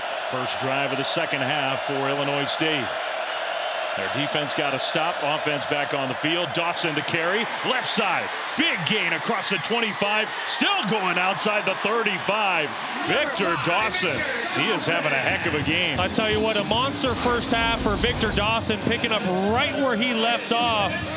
Just a great job getting out to the open space, and that's a product of Montana State playing a soft zone defense. They had 2 high safeties on that look, and if they're going to continue to play with both of those safeties deep, I expect a heavy dose of Victor Dawson here in the 3rd quarter. I don't see Caden Dowler out on the field right now for the Bobcats. Dawson approaching 100 yards rushing already in this championship game. Rittenhouse dumps it to Dawson with the catch. Dawson wrestled down, but that extra effort got him real close, maybe a half yard short. No, that's a first down, Redbirds. Just a great job of Tommy Rittenhouse taking what the defense given him. Once again, soft zone, 2 high safeties. Well, normally you're going to run against a box look like that, but hey, great job staying patient in the pocket, getting the football down to your check down, and picking up a first down. I've been really impressed with the decision-making and the way Rittenhouse has seen the field tonight. Dawson off the field. Winkers right in the backfield with Rittenhouse. Play fake to him. Rittenhouse rolling right. Still rolling and throws it right at the feet of his receiver, Dylan Lord. Nice job of Cole Taylor, 34 from Montana State, triggering from his linebacker position. As soon as he saw Rittenhouse trying to work out to the perimeter, he didn't want Tommy to have an easy throw. I think Cole Taylor is sort of emblematic of this Montana State team. Never played a lick of defense in high school. Wasn't allowed to make never made a tackle before coming to Montana State. A quarterback. And they recruited him as a linebacker, and he looks like a real good one. 2nd and 10. In the pocket, Rittenhouse, plenty of time. That pass rush for Montana State has been contained. Catch by the tight end, Charles. You have to give a lot of credit to the offensive line for Illinois State. I think the big fellas up front, just like you said, Flem, they've done an excellent job against a really, really good pass rush by Montana State. They're able to protect for their quarterback. They're opening up some nice holes for Victor Dawson. And this is kind of what the game's been. It's been bend but don't break for Montana State, but they've gotten off the field on 3rd down. Illinois State 0 for 5 in the ball game. We'll see if they can pick up one here. On 3rd and 4. Right, leaves the backfield. Rittenhouse is going to throw. That one is caught with a big hit, but Dylan Lord hangs on. What a catch. Well, just another excellent job of offensive coordinator Tony Peterson creating a favorable matchup. This is a slot wide receiver on a safety. Excellent job by Dylan Lord concentrating on that football and bringing it in on 3rd down. Really tough catch. Managed to hang on to the ball, got down inbounds. Big hit from Coulter Petrie, who's the guy who in a lot of ways takes Caden Dowler's place when he's not on the field. Now throwing on 1st down all the way across the field and incomplete. Trying to hit Sobkowitz. Incomplete, 2nd and 10. Illinois State, I mean, they've had the ball for longer in this game than Montana State has. In general, they've moved the ball very well, approaching 250 total yards of offense. They've done some really good things, both offensively and defensively, but the biggest issue has been on the defense, giving up some explosives and then staying on the field offensively on 3rd down, finally getting the first 3rd down pickup of the night, just a play ago. Victor Dawson back in the game in the backfield. And he'll get the ball straight ahead and lowering those shoulder pads, puts a hit on Petrie. Set up 3rd down. He is a tough runner. He is, and I tell you what, he packs a punch at 220 pounds. You're going to make some serious business decisions when you meet Victor Dawson in the hole. 3rd and 4, undoubtedly 4-down territory for the Redbirds. Zach Cruz, defensive end at the bottom of your screen. He's had a good night. Let's see if he can make a play here. He's kind of been the one guy to get pressure on. Dawson with the carry. Dawson broke a tackle, and he'll get out of bounds. And we'll see where they spot him enough to get the 1st down. That's impressive. I really like that play call by Tony Peterson. Why not run it on 3rd and medium the way Dawson's playing? Just the power and explosiveness. Excellent job with the stiff arm. Picking up another 1st down for the Redbirds. And this is a team starting to feed off of one another. Defense gets the big stop that they need, and offense is driving. 8 plays, 52 yards, 3.5 minutes so far. Play fake. Rittenhouse trying to get those shoulders squared. He does a pretty good job of that, I think. When there's nothing there, he just ends the play. Doesn't make a mistake, doesn't take a loss. That's right. He's a really, really good decision maker. I think he has excellent vision on the field. He understands what Tony Peterson is trying to get accomplished with his offense. And I tell you what, he's just an extension of Tony Peterson down there on the field. Very smart football player. Not many offense coordinators stand and pace in the coach's booth to call plays. 2nd and 10. 3-man rush. Rittenhouse nowhere to go with the ball. Now he's going to throw on the run. Penalty flags thrown, incomplete, but 2 different flags on the play. Sobkowitz was out there, and I think that's a hold against Montana State. Seth Johnson, the guy who had the coverage. Pass interference, number 9, defense. Penalty is 15 yards from the previous spot and carries an automatic first down. And this just happens to defensive backs when quarterbacks get outside the pocket. They go into scramble drill. It's really hard to track a receiver when he wants to wheel up. Seth Johnson knew he was beat. Probably a good decision to grab and hold Sobkowitz to prevent a touchdown. There was no arguing there on that penalty call. They've had some arguing on some of the calls. Seth Glatz is in the game at running back. I haven't seen much of him tonight. Inside the 20, 1st and 10, Redbirds. Rittenhouse again. Time in the pocket across the middle, incomplete. He had Dylan Lord, and the pass was just a little too high. Yeah, this is one Rittenhouse is going to want back. Great job of Tony Peterson getting the matchup on the safety. You're going to see a motion out here and then just runs a post right down the middle of the field. This is a throw that Rittenhouse typically makes. One he's certainly going to want back. Yeah, that's a touchdown. Instead, 2nd and 10. Dylan Lord, the young receiver, he's having a big championship game. Great effort to try to bring in that football.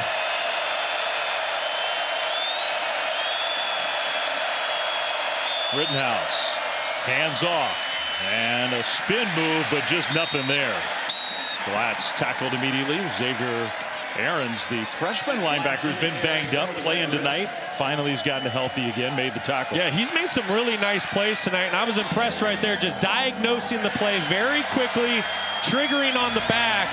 This is a Montana State linebacking core that's nicked up. A lot of bodies rotating through right now. 3rd and 9.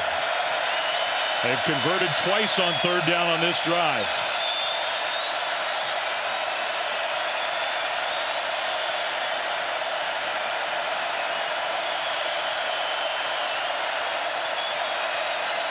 Play clock was down to 3 when they got it snapped across the middle. Nice delivery inside the 10. 1st and goal. Luke Maylander, who has not really been involved with a 13-yard catch. That was a beautiful route by Luke Maylander. The Missouri Valley Football Conference Freshman of the Year. Excellent job crossing Seth Johnson's face and picking up a fresh set of downs in the low red zone. Big time play by the Redbirds. What a drive. Now the hammer back out there, Victor Dawson, although at least as of right now sort of spread out as a wideout. Rittenhouse looking to throw on 1st and goal. Now scrambling. Rittenhouse is going to dive and not get there. Out of bounds. He got a couple positive yards, maybe even 3. Rittenhouse wanted to get the football to his tight end, Scotty Presson. Presson had a step, but he slipped coming out of his break. I tell you what, Flem, I've been really impressed with this Illinois State offensive line. Just on 3rd down a couple plays ago, I circled Kenny Iden, the All-American defensive end, and we've yet to call his name. This offensive front, they've done a great job protecting Rittenhouse. 2nd and goal. 14th play of the drive. Rittenhouse, designed quarterback run, takes a pop and goes down. Got stopped about a yard short. Cole Taylor with some help from the safety Petrie in on the tackle. Big time collision down there on the goal line. Tommy Rittenhouse against the former quarterback turned linebacker, Cole Taylor. Ooh, and he's hurting. You can see Rittenhouse sort of shaking out that right arm. 4 down territory for the Redbirds. Don't be surprised if they go with a hard play action here and try to pop the ball to a tight end. Rittenhouse, play fake, throws, and it's incomplete. Flags thrown though. Sobkowitz, the intended target, and Seth Johnson again is going to be penalized for the 2nd time on this drive.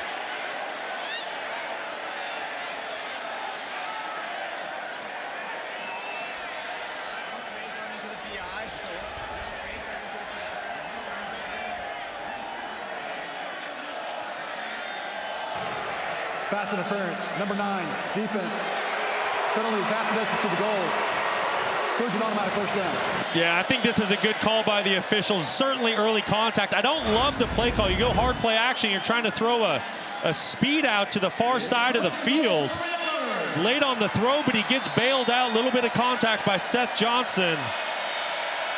Anytime you drape your arms around a receiver, easy call. So 1st and goal, reset from inside the 1. Dawson, play fake to him and thrown off the back of the end zone, out of the end zone, incomplete.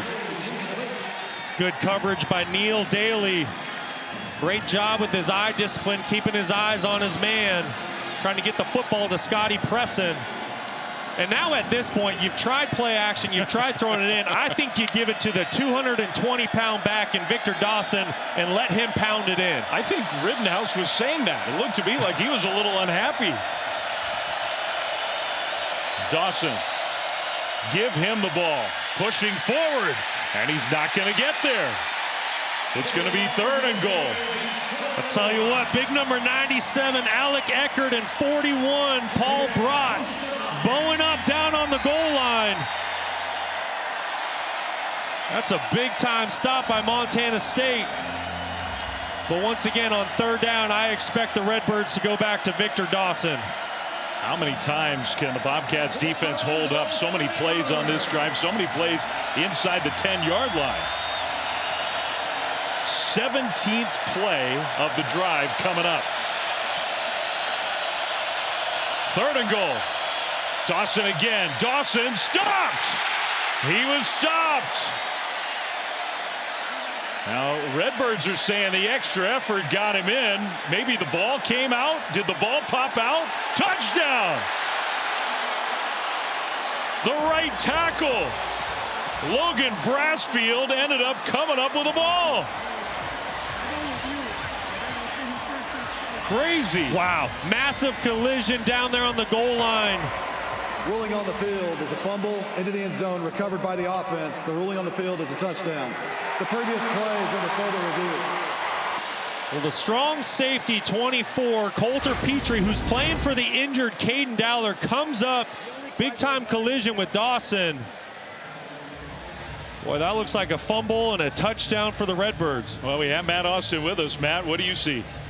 Well, I think the officials absolutely nailed it. The ball definitely came loose before it crossed the goal line, and the offensive lineman fell on it. So what a great opportunity for Illinois State.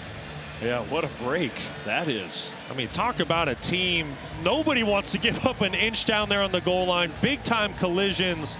The physicality that we are seeing out of the lines for both of these teams. Wow. And the bounce of the ball, that could have been a backbreaker for the Redbirds. Instead, they're right back in the game, assuming this play is upheld, which I think it will be. After video review, the ruling on the field of a touchdown is upheld. And what an impressive drive by Illinois State, led by Tommy Rittenhouse. 17 plays, 85 yards. In so many ways, it just felt like it was a gotta-have-it moment for this Redbirds offense. Prior to this drive, they hadn't got a single third down conversion for the game. Some great decisions by Tommy Rittenhouse, tough running inside by Victor Dawson. And Illinois State is right back in this thing. I tell you what, a little pressure shifts back to the favorites now, because their defense has been on the field for so much time in this game. Extra point pending here. Cosentino, kick is up, and it is good. Well, that's a drive that definitely has Illinois State back in this game. A little bit unlikely that the right tackle, Brassfield, was going to be the guy to get it in the end zone, but he was right there in the right spot. 21-14 ball game.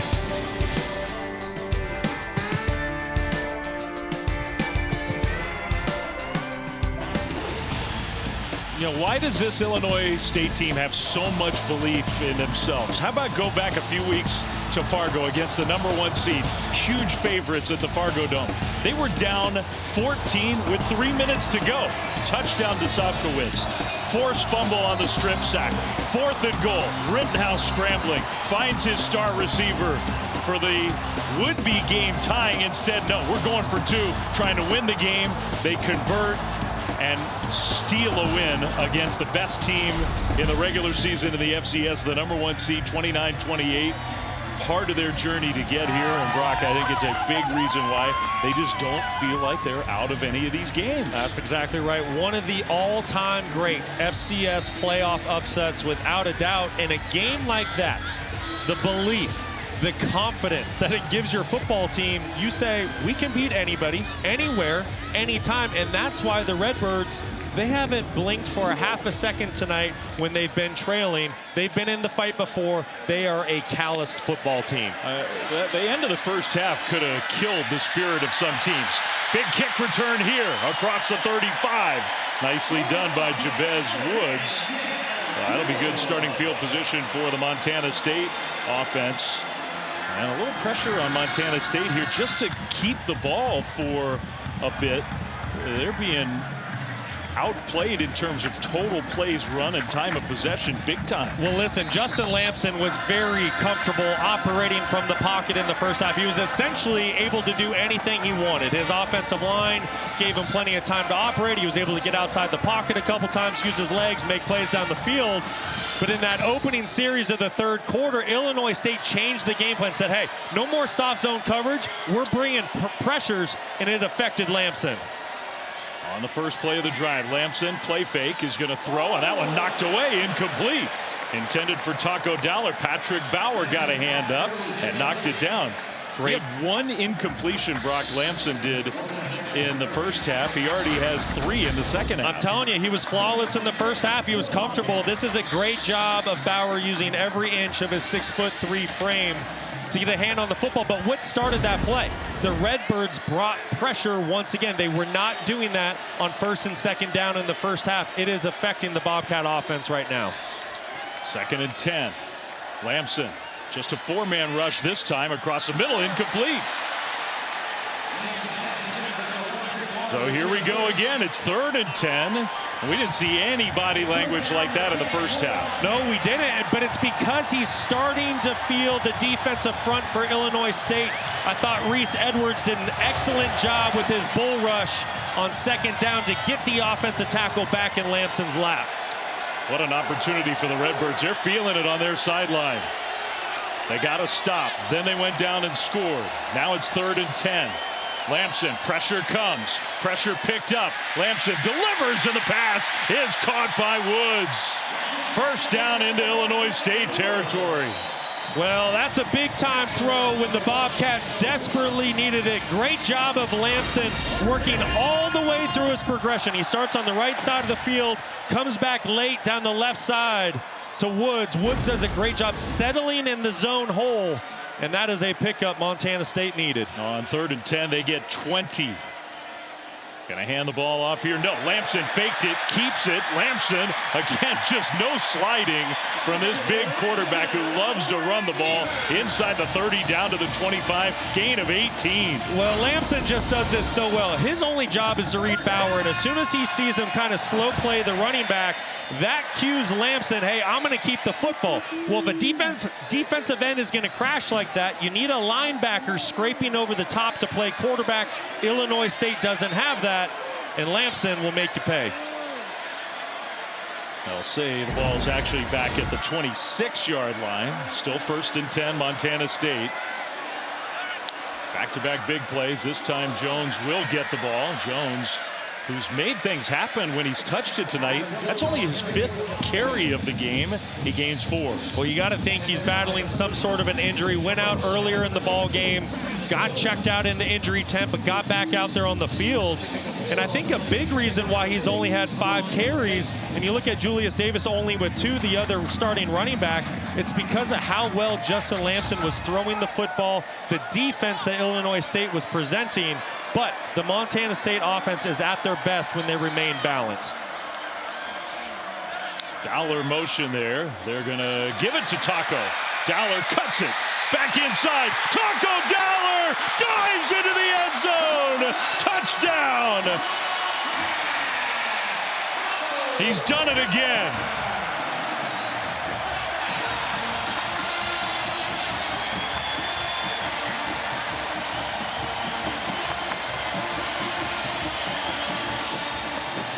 Guy is just playing like a superstar in the playoffs for the Bobcats. There's just nothing Taco Dowler can't do with the football in his hand. Just an electric playmaker. It doesn't matter if it's returning punts or kicks, taking handoffs, catching footballs. This guy's just a playmaker. And it was a moment ago, it was 3rd and 10, and the Redbirds were bouncing around, and then Taco gets it. Well, it's a beautiful block by Adam Jones on the perimeter to help his teammate Dowler out. And then Dowler does the rest with some shifty moves. Bobcats by 14. Well, the NCAA championship season continues this March. For more information, visit ncaa.com, the home for all NCAA championships. All the nightlife and the fun away from the field here in Nashville has been a great venue for the first time for this FCS National Championship game. Some wild swings in this one. Just when Illinois State looked like they'd wrestled all the momentum and positivity in the game, taco time. Taco Dowler with a tremendous run. His first rushing touchdown of the season. And the kick coverage excellent for the Bobcats. Chris Taylor tackle. Let's go down to the field to Stormy. Well, Dave, I got to tell you, no one was more excited than his brother, Caden Dowler, on the sideline, going up and down, just lighting everybody up with excitement. But unfortunately, Montana State doesn't give in-game injury updates, but it looks like Caden's day is done. The Big Sky Defensive Player of the Year. He's got that right shoulder strap loosened, no helmet on the sideline, been holding his collar with that right hand to alleviate any weight of that arm. So unfortunately, we're not going to have him back out here, it looks like, but very excited for that big play for Montana State. He doesn't want to be a cheerleader, Stormy, but he's a really good cheerleader when he's not out there playing. Good delivery from Rittenhouse, took a big hit in the backfield, found his tight end, and Illinois State gets a first down. That was a really nice catch over the middle by Javon Charles, the big tight end. And an even better job of Rittenhouse recognizing that he was pressured. There was a free rusher coming at him, getting that football out of his hand out to his playmaker. He's got a bandage. He's been bloodied. He's been hit hard a couple times, including near the goal line on the last drive. Playing his final game in a great Illinois State career. Play fake. Rittenhouse throws in traffic. Got the ball there. Caught by Casper. And then tackled after a gain of 4. Dangerous throw out to the perimeter, but an excellent job of Eddie Casper to ring in that football for Rittenhouse and get some positive yards. You get the sense Montana State's starting to sniff a few of those out. They've used that style of play a few times tonight. Well, they're doing a really good job. There's a defender accounting for the quarterback. They're also accounting for the perimeter. The cornerbacks for Montana State, they're coming up and being physical, trying to blow up those screens to the outside. Play fake. Rittenhouse throws short to Dawson. The running back turns it upfield. First down, Illinois State. Close to the 45, gain of 9. Illinois State, they're not going to go away quietly. We've mentioned it multiple times throughout this broadcast. They are battle tested. They've been in situations like this. It's almost like that they feed off of being down like this, being the underdog. And Rittenhouse putting together a great start to this drive. All the answers from Montana State, and the Redbirds just keep coming back. Seth Glatz in the backfield on 1st and 10. Rittenhouse throws it to Glatz. Short left, and just not a lot of room. In fact, he's going to lose a yard, maybe 2. Well, that's a football that was designed to go out to the sideline. There was a lead blocker, but unfortunately he wasn't able to get out there. The football was a little bit underthrown, made the receiver come back for the ball. Otherwise, Seth Glatz would be able to get out to the perimeter, and he had a lane to go get some big-time yards. Final minute of the 3rd quarter, 2nd and 12. Illinois State.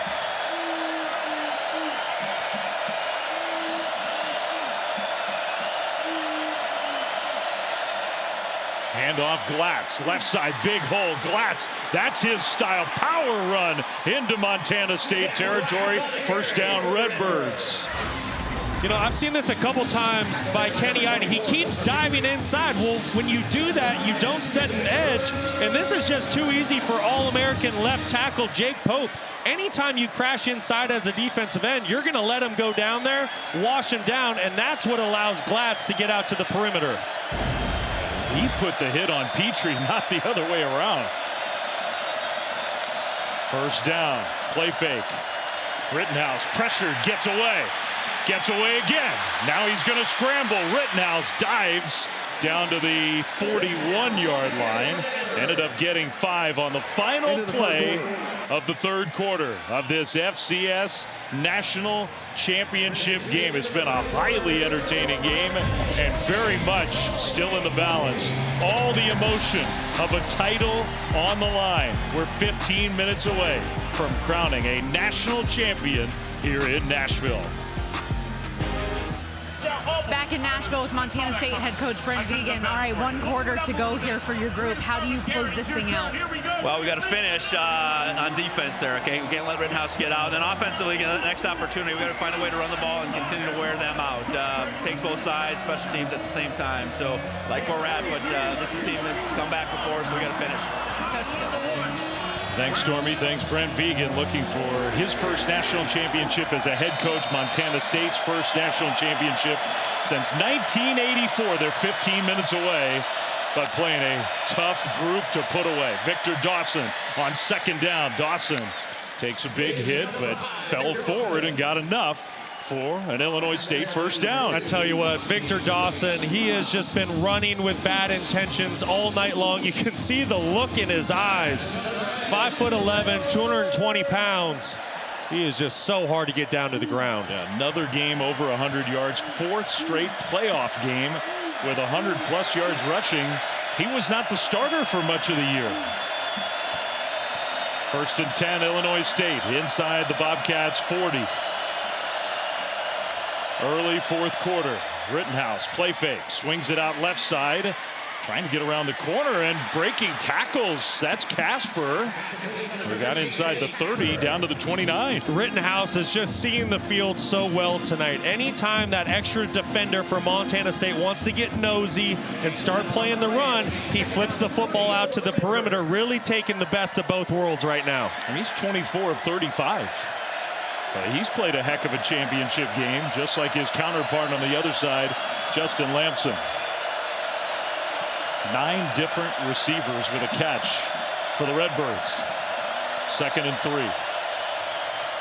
Handoff. Dawson stacked up this time, right at the line of scrimmage. No gain. That time Montana State brought a little cross-dog pressure inside with the 2 linebackers. You're going to see Grebe and Taylor disrupting the offensive front for Illinois State, and Montana State had to do that. They had to do something to get this Redbirds offense off schedule. 3rd and 3. Gotta think this is 4-down territory for the Redbirds. One of the more aggressive teams this year when it comes to 4th down. I expect this ball to stay on the ground. Rittenhouse instead is going to swing it out left side. Dawson got through that first would-be tackler and gets the first down. What an effort again by Dawson. Well, I like this play design, and it's really simple. It's just like a little basic snag concept right here, but it forces Grebe, the linebacker, to work over top the wide receiver outside Sobkowitz. That slight hesitation is all Dawson needs to pick up a first down. And Dawson against a DB out on the open field, that's not a real fair fight. 1st and 10, Illinois State, another long drive. This is the 11th play of this drive. What was the last one? Officially 18 plays. Rittenhouse scrambling right. Rittenhouse is going to fling it away. He took a big pop. And it just took too long to get rid of the ball. Seth Johnson hit him, and Rittenhouse was slow to get up. Well, Johnson's making Rittenhouse pay for not throwing that football away sooner. Tommy Rittenhouse, extremely tough football player, gritty kid. But I can promise you he's feeling that one. Wow. He knew the hit was coming too. 2nd down and 10. Talk about some guys laying it all on the line. National championship at stake. There's no tomorrow. Just 12:18 to go. Rittenhouse throws incomplete. He had a man. Penalty flag thrown. Kind of a late flag there. Intended for Casper. I think The left tackle was in the middle of it all again. It's going to be hands to the face by Zach Cruz. Personal foul. Hands to the face. Number 36. Defense. Penalty is after this to the goal and includes an automatic first down. Tell you what, Zach Cruz and Jake Pope, they have had a battle out there tonight. This is good on good. I mean, you could almost call it on both of them. Seriously.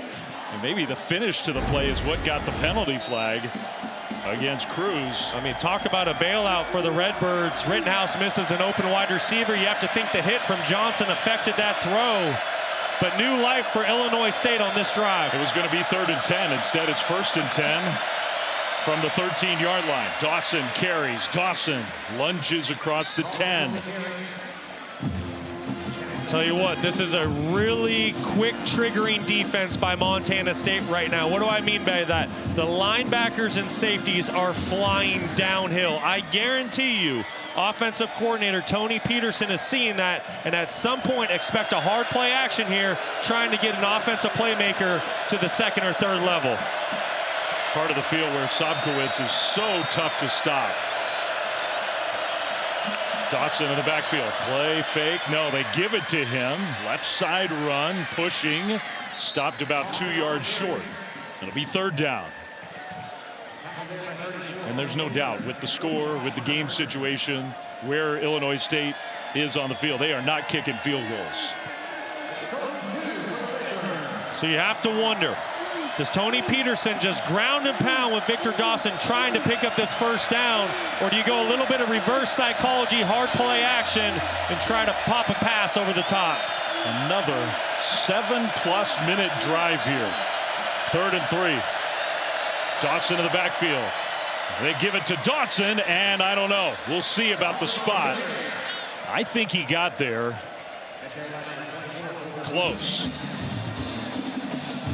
I haven't seen an indication yet. They put the ball down. He did not get it. It's 4th down.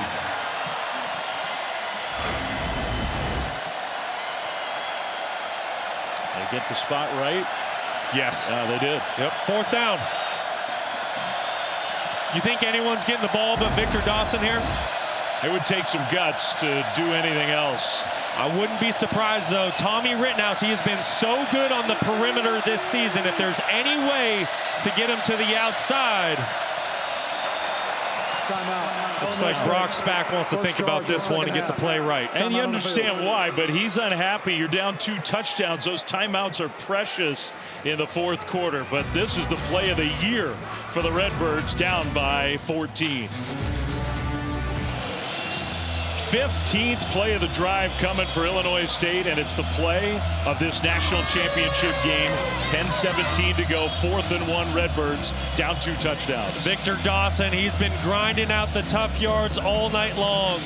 Here on 4th and 1, I don't know how you don't give it to the big tailback. Let's see. Rittenhouse lining up.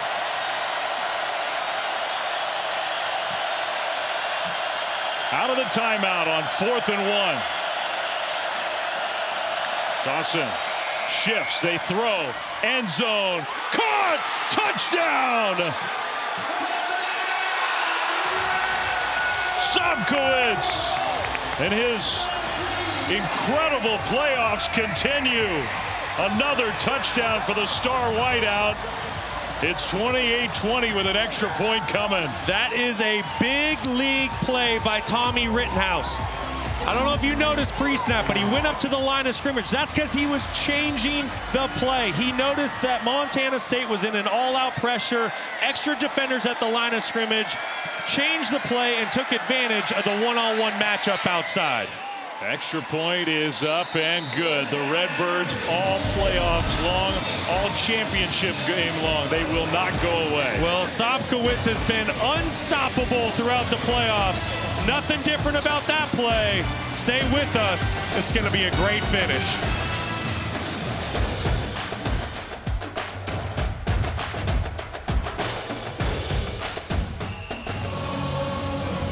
Championship game tonight here in Nashville. Semifinal games in Phoenix and Atlanta coming up Thursday and Friday. Miami, Ole Miss, Hurricanes. trying to make an Illinois State-like run through the FBS playoffs. Ole Miss, what a story the Rebels have been without their head coach playing as well as they have all year. The Oregon Ducks, Orange Bowl champions in dominant fashion, playing a team they lost to at home in the regular season, the #1 seed Hoosiers of Indiana. Rose Bowl champs, emphatically looking like the best team in the country. Thursday, Friday, semifinals. Meanwhile, here we got 10-13 to go in the FCS National Championship. Dave Fleming, Brock Osweiler, Stormy Buonantony, Matt Austin. What a game. What a game is right. It really doesn't describe what we've seen. Both these teams just making play after play, and I've been so impressed with the quarterbacks. Tommy Rittenhouse, Justin Lamson. Just when you think the other team might have the edge, another quarterback makes a play, keeps his team in the ball game, both with ice in their veins tonight. Chance for a return for Jabez Woods, who's got a little lane. It closed up. Gets to the 26-yard line. Take a look at the Capital One Cup standings. Teams competing for a combined $500,000 in student-athlete scholarships from Capital One. You see the standings on the men's side, on the women's side. I'll point out my alma mater on both sides. Go Cardinal. Go on all season long. Meanwhile, the Montana State offense, their last 2 touchdown drives, Brock, have taken a combined 2 minutes and 44 seconds. Meanwhile, the 2 touchdown drives for Illinois State, over 15.5 minutes. Now, their defense, Montana State's, has been on the field, it seems like, this whole half. Handoff, that's Julius Davis. That's his best run of the championship game. He should be fresh. A gain of 8 on first down. This is what the Redbirds have done all playoffs. Dominated. Look at what they did in Fargo against the #1 seed. Won the time of possession by 24 minutes. Well, that's the formula. If the opposing team has a great offense, how do you stop a great offense? You keep them on the sideline. You possess the football. You shrink the game. And that's what the Redbirds have done throughout the playoffs. Flags thrown. If that's a false start, that would be the 5th one of the game. False start, number 64, offense. 5-yard penalty, second down. For Montana State, 5 on the Bobcats. They've had 10 penalties overall, 5 false starts. And that's another one where it's 2nd and 2, and that turns into a much different situation. There's just no excuse for it. In a game like this, the magnitude of it, 5 false starts, but give a lot of credit to the Illinois State fans making noise. Lamson chased out of the pocket. Lamson backpedaling is going to heave it out of bounds, incomplete. So 3rd down coming up. Dexter Niekamp got the pressure on there. What's been the difference in the second half for this Illinois State defense? They're starting to get to the passer, Justin Lamson. They're making him uncomfortable, not able to work with a clean pocket. Give the secondary credit in order to go with the ball down the field. And here's the biggest 3rd down of the ball game. Illinois State had that chance last possession to get a stop. It was 3rd and 10. Couldn't do it. Bobcats went down and scored a touchdown. Another opportunity here. Man in motion. Pressure comes and flags thrown again. Wow. This is hard to believe.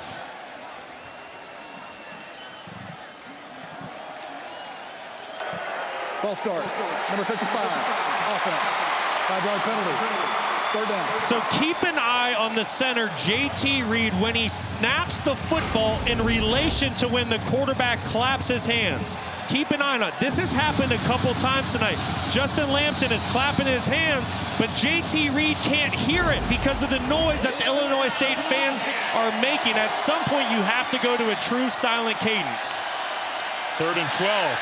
Redbirds might have jumped. Lamson takes a hit. Going deep, incomplete.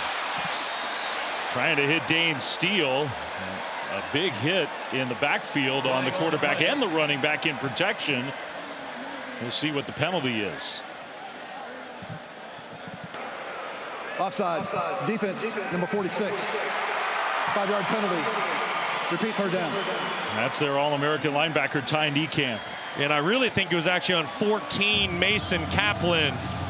The officials getting the numbers mixed up there, but nevertheless, just a penalty that can't happen if you're Illinois State. But great job of Justin Lamson using a hard count and getting 5 yards back. Still 3rd and 7. Pressure again. Lamson throws, ball knocked away, incomplete. Got tipped at the line of scrimmage. Well, I tell you what, Illinois State, they have pushed all of their chips into the middle of the table defensively, playing with a double-edged sword. They are bringing all-out pressures here in the second half. Everybody is at the line of scrimmage. That's going to create a free runner on the quarterback. Lamson needs to beat him with the pass. He's not able to do it. Why is it a double-edged sword? Because if you don't get to the quarterback, your receivers outside and DBs, everyone's in a one-on-one matchup. Punt that goes out of bounds. Not a real good punt there. Illinois State down by a touchdown is getting the ball after the first 3 and out of the game for either team with 9:02 to go. Excellent field position for the Redbirds, who've come from behind before with a national championship on the line here in Nashville. I want to go back to the last touchdown pass by Tommy Rittenhouse. Keep an eye. This is him up at the line of scrimmage, recognizing the all-out pressure by Montana State. Audibles, gets to a new play. He recognizes his go-to wide receiver, 6'3", going against 5'10" Seth Johnson. That's a matchup that Sobkowitz is going to win every single time outside. Very heads-up play by the senior quarterback. He has been in great command all night long. And that was 4th down to get the score to 28-21. The defense just got to stop. Rittenhouse is going to dump it short to the running back Dawson, who gets 5, maybe 6 yards on 1st down. This Redbirds offense in the second half has been moving the ball up and down the field. Yeah, and I've been really impressed with the changes they made at halftime, but to me it all starts with Rittenhouse. There is so much on his plate every single play. Are we running the football? Are we passing the football? There's a big RPO scheme within this offense led by Tony Peterson, and he has made excellent decisions all night long. Helps when you're a 5th-year senior. You've started 34 games. Dawson on 2nd down gets stopped about a yard short by Cole Taylor right near midfield. And for Montana State, it just feels like an avalanche of momentum from the Redbirds is coming at you. But here's an opportunity at midfield, 3rd and 1, to potentially force Illinois State into a big decision if they're able to force a 4th down here.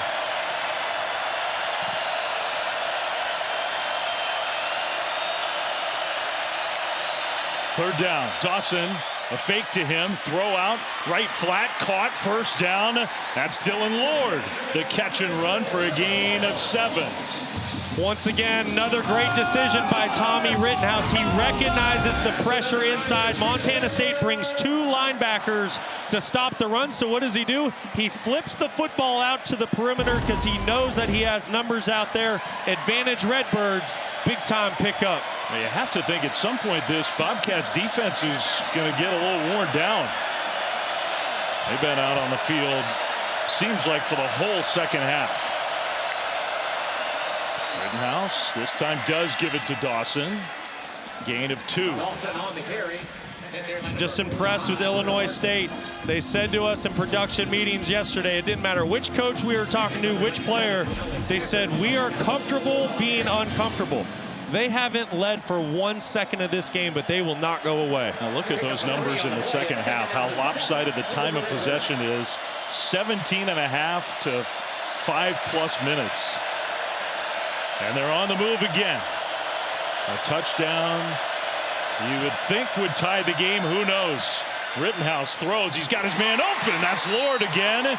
Down inside the 30, goes out of bounds right at the 26. 1st down, Illinois State. Really good play design by Tony Peterson. Once again, he's getting a slot wide receiver matched up with an outside linebacker. Anytime this happens, this is just going to be pitch and catch like you're in the backyard for an offense.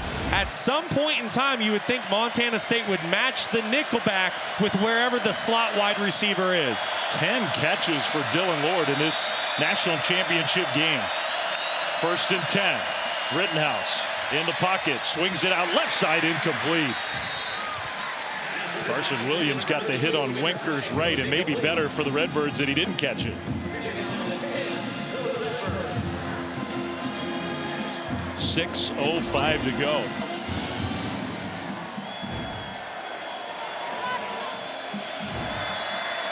Montana State fans were feeling real confident around halftime. Not anymore.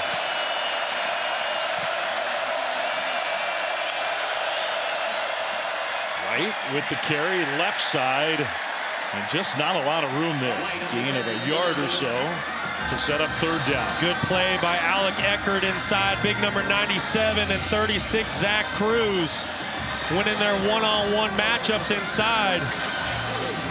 You have to wonder if you're Brock Spack, is this 4-down territory, or if you don't pick it up, are you willing to take a field goal here, trust your defense to get a stop? I think you'll tell a lot by this play. If Illinois State keeps the ball on the ground, expect it to be 4-down territory. Not Dawson. Winker's right again in the backfield alongside the senior quarterback. Play clock winding down. They get it snapped. Pressure comes. The pass is caught. And again, it's Lord. Still on his feet. Inside the 5. Lord! Touchdown!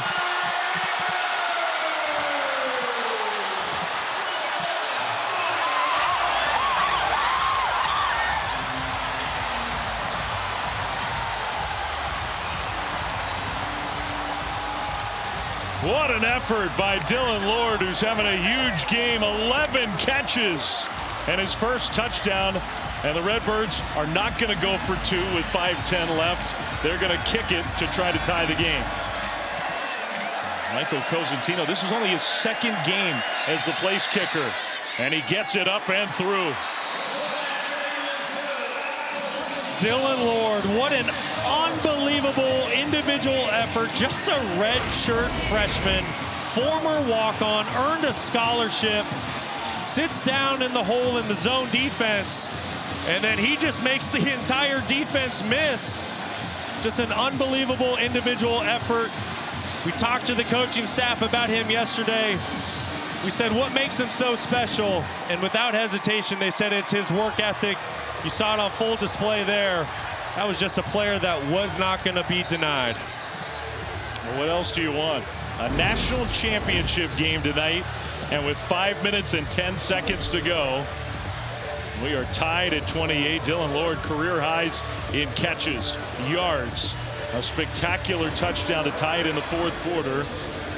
Reminiscent really of the effort from the Montana State receiver Dane Steele at the end of the first half. It's just an all-time game for Dylan Lord. Like I said, a redshirt freshman, but give Tommy Rittenhouse a lot of credit too. Montana State, they're putting so much attention on Daniel Sobkowitz that's what's allowing Dylan Lord to take advantage of some open holes, some open spaces. Kickoff. Returnable, a broken tackle, and outside the 25-yard line.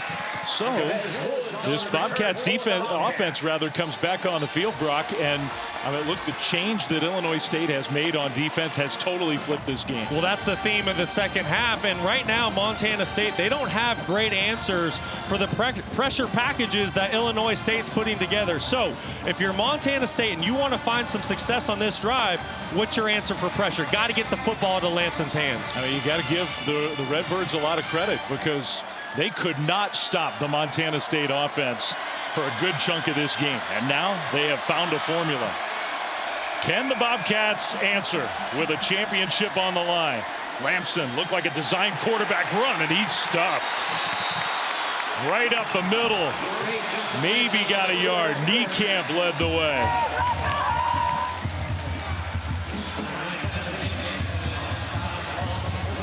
Second down coming up.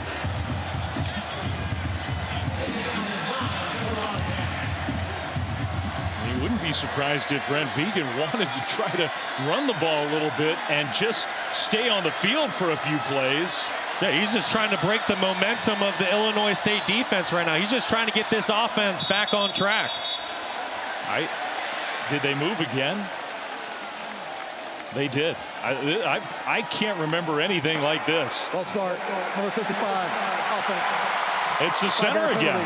I mean, I just think we see this way too often in college football. You have teams playing in tough environments where it's loud, and the cadence is all on a quarterback's clap. Well, when it gets too loud on the field, the offensive line can't hear that clap. You look at NFL teams and what they do, a lot of it's a leg raised by the quarterback.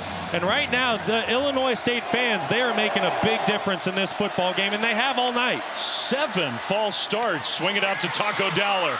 Taco, this time is gang tackled. Had nowhere to go. Got a yard, maybe. 3rd and long coming up. Boy, if you're Montana State, you want to get this call in as quickly as you can. Because if you're not able to pick up a first down, you still have 3 timeouts, so you can punt this football deep. Unless you pick up some positive yards here to where it's a 4th and manageable situation. What a flip in this game. Tied up, under 4 to go. 3rd and 13. Redbirds defense has brought pressure all half. Are they going to do it again? Just a 4-man rush. Lamps into the pocket, throws over the top, and almost intercepted. Almost picked off by Shadwell Kuba. Incomplete. 4th down and long. And Illinois State is going to get the ball back with 3:18 to go. That was a really good job of defensive coordinator Travis Niekamp baiting Lampson into this throw. Initially, Illinois State showed an all-out pressure once again, but at the snap of the football, they changed the pitcher. They rock back to a zone coverage, and Kuba almost makes the game-changing play. Froker last time really did not have a good punt. Another false start, this time on the punt team. False start, number 3, off it, 5-yard penalty. Can you remember a game with 8 false starts? Never seen anything like it. And that's not how a Brent Vegan football team plays. They pride themselves on being disciplined and doing the little things right. But that has not been the case when it comes to getting the football snapped.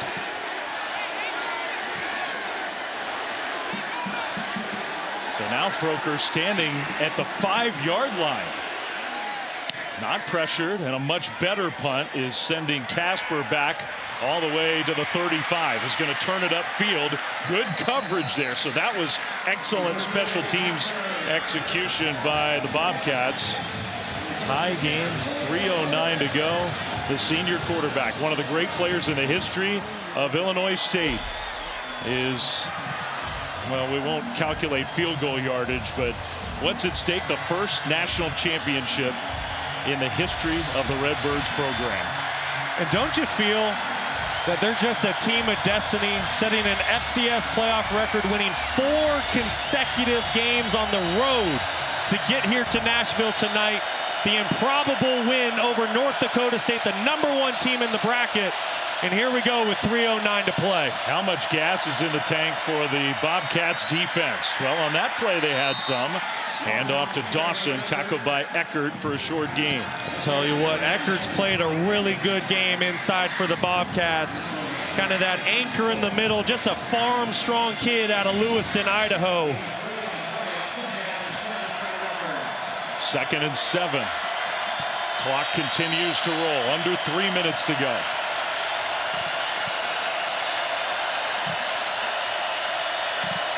Dylan Lord switched sides of the formation. He's had the big night as the young receiver for the Redbirds. Rittenhouse back to pass. Plenty of time. Across the middle, there's Lord again. Another missed tackle inside the 30.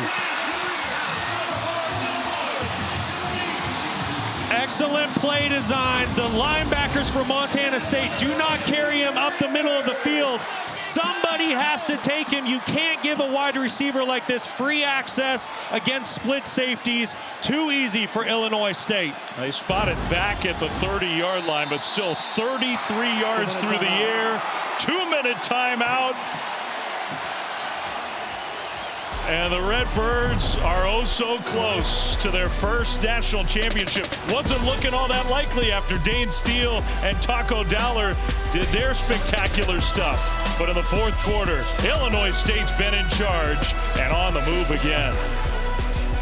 If you're just tuning in, You have missed some unbelievable individual plays. Dane Steele and Montana State at the end of the first half. An all-time great effort to get into the end zone. Bobcats were in control.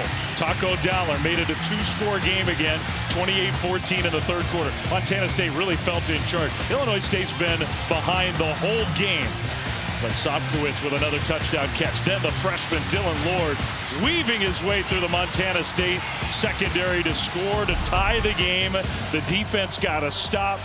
Illinois State has the ball back out of the 2-minute timeout and already in borderline field goal range. Shaky field goal unit for Illinois State this year.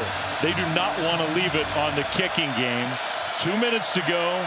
3 timeouts for the Bobcats, 2 for the Redbirds.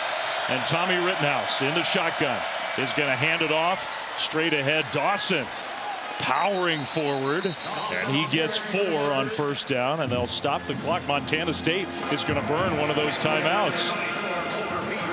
Timeout, Montana State. So timeout for Brent Vegan and the Bobcats. Let's go down on the field to Stormy. Well, Dave, for Tommy Rittenhouse, in addition to managing the emotions and pressure of this moment, he's also a diabetic and managing his blood sugar on the sideline. Right before he came out for this drive, he checked his blood sugar, injected his left arm with insulin, and then came right out onto the field and has been going strike after strike. So impressed with what he's been able to do here. Talk about the ultimate warrior. There's just nothing that phases Tommy Rittenhouse. The playoff run he's gone on, the senior year, setting records for touchdown passes, passing yards. This kid is just a ball player, and he is a ton of fun to watch. Well, we were teasing him yesterday. He's got the playoff beard going hockey style. He's got the hair he hasn't cut all month. 1:54 to go. Montana State uses one of those timeouts. 2nd and 6 here. Rittenhouse. Again, another handoff. Dawson runs right into the line, got a yard. 2nd timeout for Montana State. Timeout. Timeout, Montana State. Second charge. So another timeout, 1:50 150 still on the clock.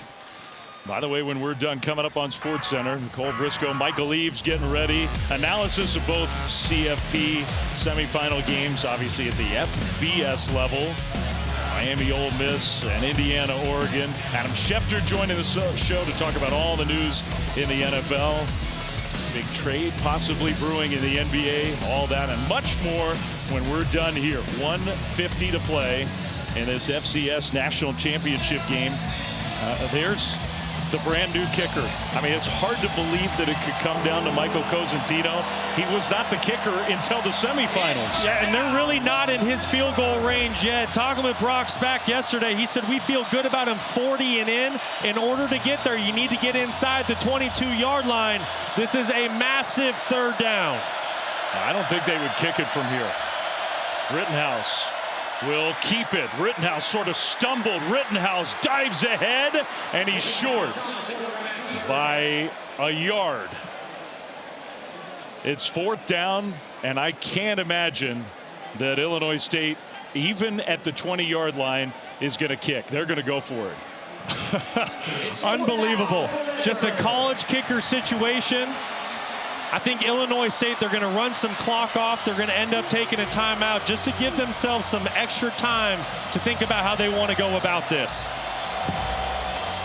And Cosentino's getting loose. I think you're exactly right. Play clock winding down. They have 2 timeouts, so Brock Spack is going to use one of those 2 here. Illinois State. I don't think he's getting ready to kick the ball, though. Well, listen, I understand you're not comfortable with your kicking situation, but how could you not take this opportunity with 1:03 to go in the national title to go up by 3 points? At the end of the day, you were in Cosentino's field goal range. If you roll the dice and go for it on 4th down and you don't pick it up, I don't know how you live with that one. So I would expect to see the field goal unit come out here on 4th and 1. It would be about a 38-yarder. And we asked Brock Spack, okay, you made this switch to this kicker, Michael Cosentino, transferred from Elon.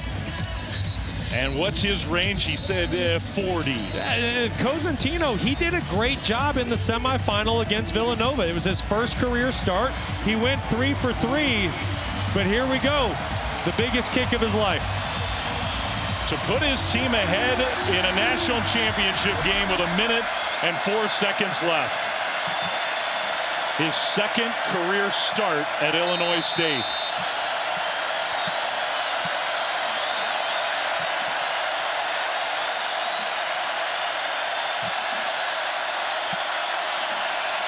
Snap, hold, kick is blocked. It's on the turf. It's scooped up and returned back to the 45 of Illinois State. Seth Johnson comes up with the ball.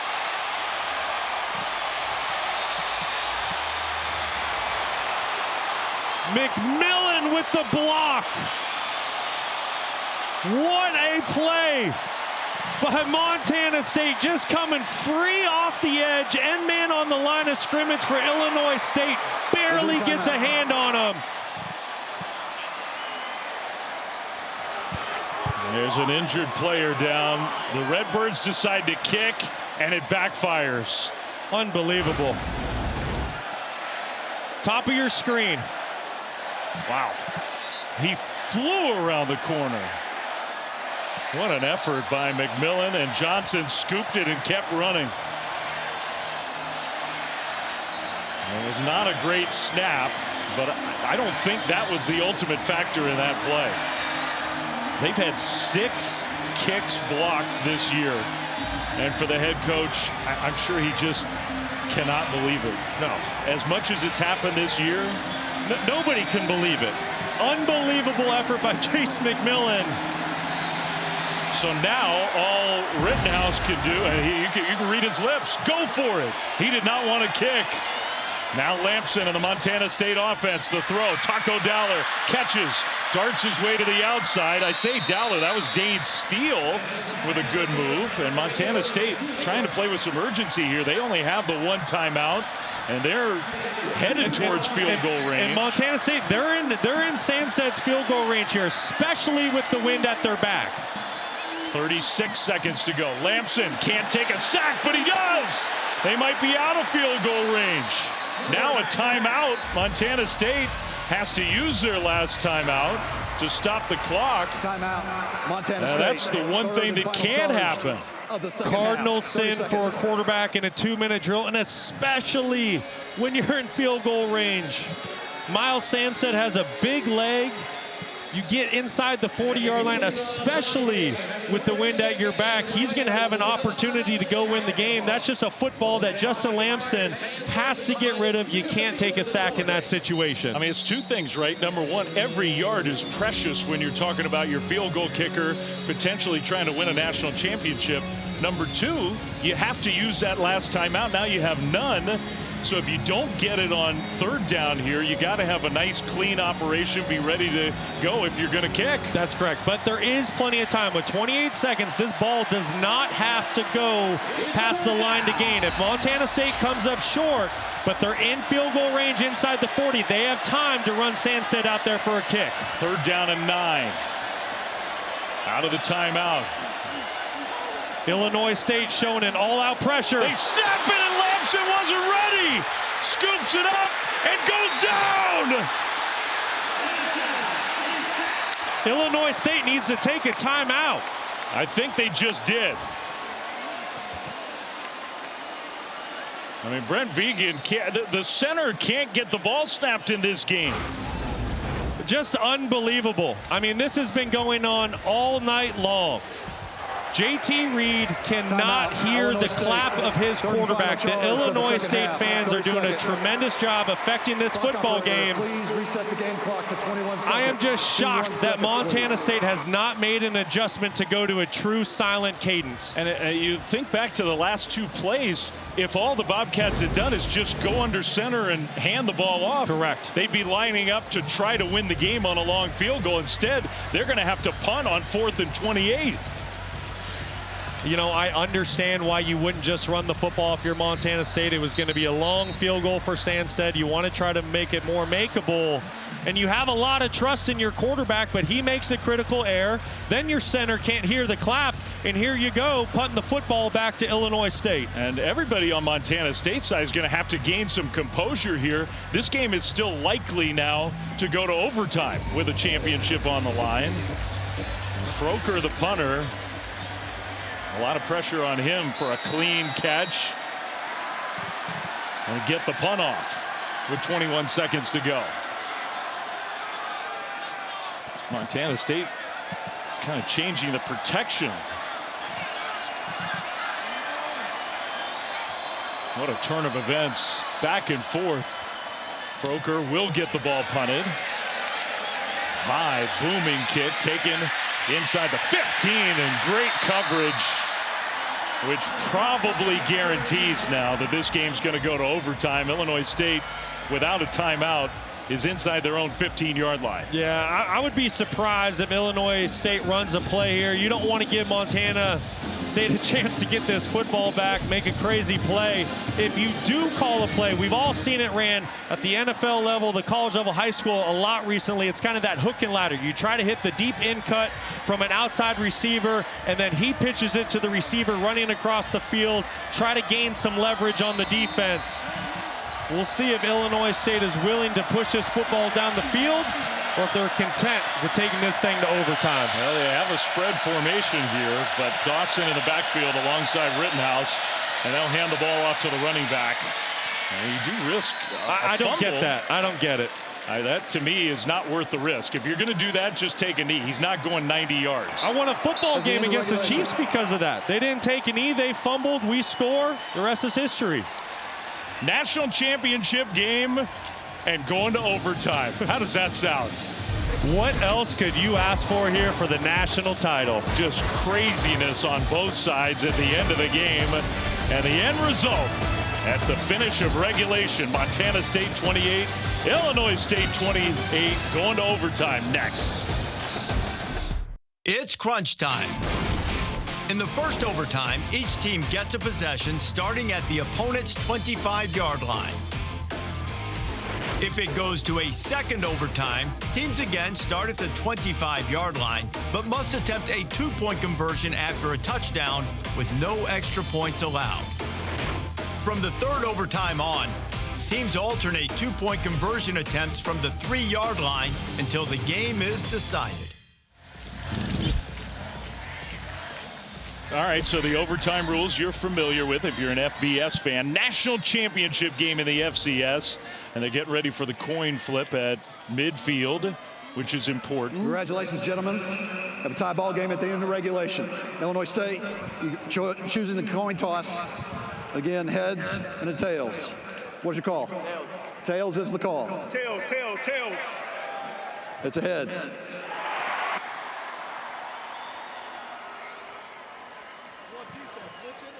So Montana State wins the toss, and presumably they'll play defense first. It gives you an advantage. You know what you have to do when you get the ball on offense. Montana State will be defending the north end. Good luck. So that's exactly what will happen. I mean, it's amazing, Brock. They've been playing this FCS championship game since 1978. This is the first one that's gone to overtime. What a battle we have witnessed here tonight. You have the Redbirds, the team of destiny, Montana State, one of the powers in the FCS. Let's go back to some of these key plays. That block kick. Just when you think Illinois State might go up by 3, McMillan with a tremendous effort. Thought it was a good job by the holder. Somewhat of a bad snap, got the ball down. Then you get the missed snap by Montana State, sends them backwards. Had issues snapping the football all night long. And here we go. That was just the last half a minute of the game. So here we go in overtime with a national championship on the line. And the Illinois State offense, which has really controlled the game since halftime, starts off with the ball at the 25. Rittenhouse, empty backfield. Plenty of time across the middle. Pass delivered. That's Sobkowitz, his star wideout inside the 10 right away. Well, this is just pitch and catch in the backyard for your go-to wide receiver. You're going to see the linebacker grab onto the flat route, and that's what allows Sobkowitz to be wide open to the middle of the field. Great spacing by the Illinois State wide receivers.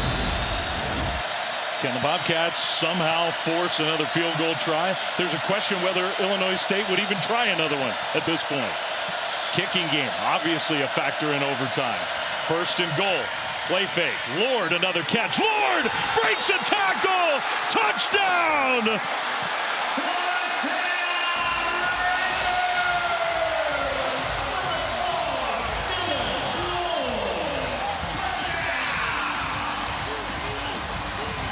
13 catches, 161 yards, and now 2 monster touchdowns for Dylan Lord in a championship game, with the extra point coming after the last field goal was blocked. This is obviously crucial. And not a great snap, and this one's blocked. Montana State. A penalty flag thrown as they tried to return it. Oh my goodness. Another block kick. Illinois State can't execute a kick.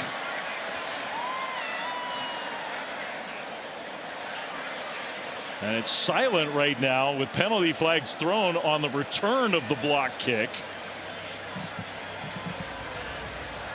This officiating crew earned its way to a championship game with great work all year. They've been busy. Personal foul, face mask, number 41, Illinois State. By rule, the penalty is declined. Montana State will not do their possession in the first overtime. Yeah, the penalty ends up really not mattering at all. What does matter is the operation on the point after and another block. Well, it's because the holder, Hayden Futch, he drops the snap initially. And at that point, if you're Futch, you just do anything to get the defender on the ground. You don't want to give up points. Going back to the touchdown to Dylan Lord, what a great individual effort. And I mean, what an all-time great game for the redshirt freshman out of Chandler, Arizona. I mean, this guy has put on a performance since the get-go. Would not be denied. Makes Cole Taylor miss at the line of scrimmage and then finds pay dirt.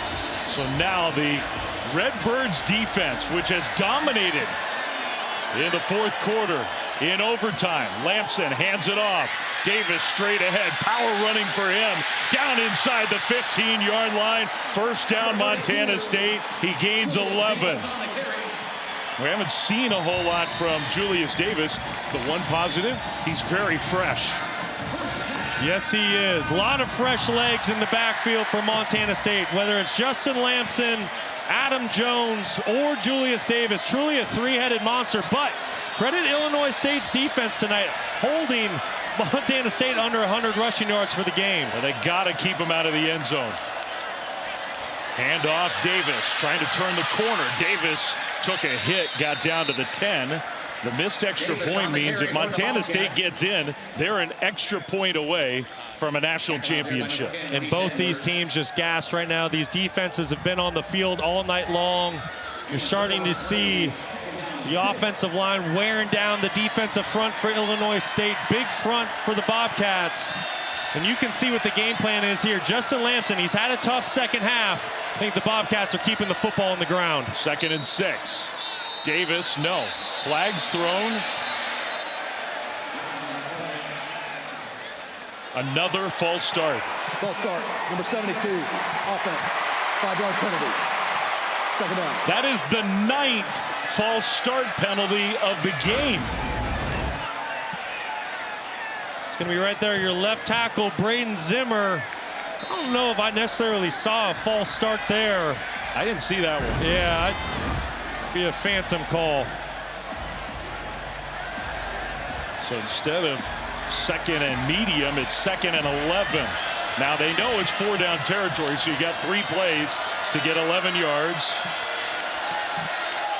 Adam Jones back in. Lampson is going to swing it out to Jones. One-on-one, and the tackle made on the outside. Good tackle by Kuba to keep that a very short game. If you're Justin Lampson here, you got to take a big, deep breath. You got to slow that heart rate.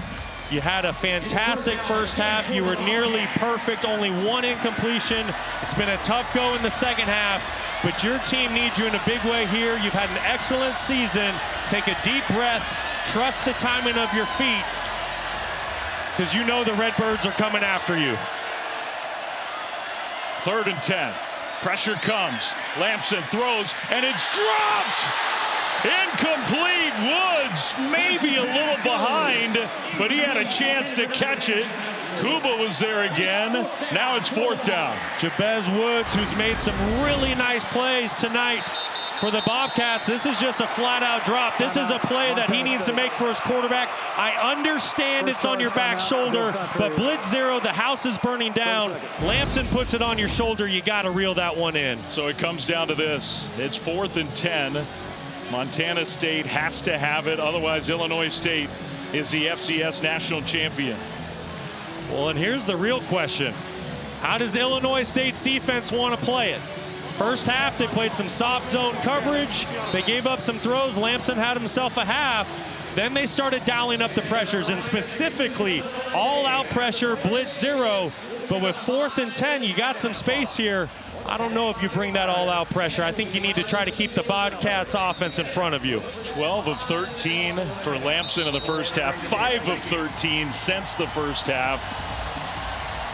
The national championship on the line in overtime. 4th and 10. Bobcats down 6. Here we go. Taco Dowler, he's going to be in the slot at the bottom of your screen. And now timeout, Redbirds. So their defense takes a look at how Montana State lines up. And Brock Spack, one play away from his school's, his program's first national championship, uses that timeout. I think that's a good decision. Here's the chess match. You want to kind of get an idea how Montana State wants to play it, what personnel grouping, what formation. Now you can get your defense together, give them some last-minute tips and clues. We'll see here. If I'm defensive coordinator Travis Niekamp, I understand the all-out pressures worked, but it's 4th and 10. I want to show pressure and simulate that and then drop out to the sticks and keep this offense in front of me. Bobcats can get a first down inside the 5. Showing pressure on 4th down in overtime. They bring pressure. Lamson throws. End zone. Caught! Touchdown! Taco Dowler!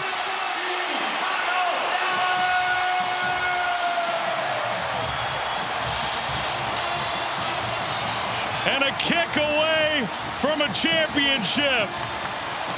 They brought the pressure, and Lamson and Taco Dowler burned the Redbirds. And that's why you don't bring the pressure. Just too easy. Soft coverage, one-on-one matchup outside. Here we go. Miles Sandstead. Snap, hold, kick, up, good! For a national championship! In overtime!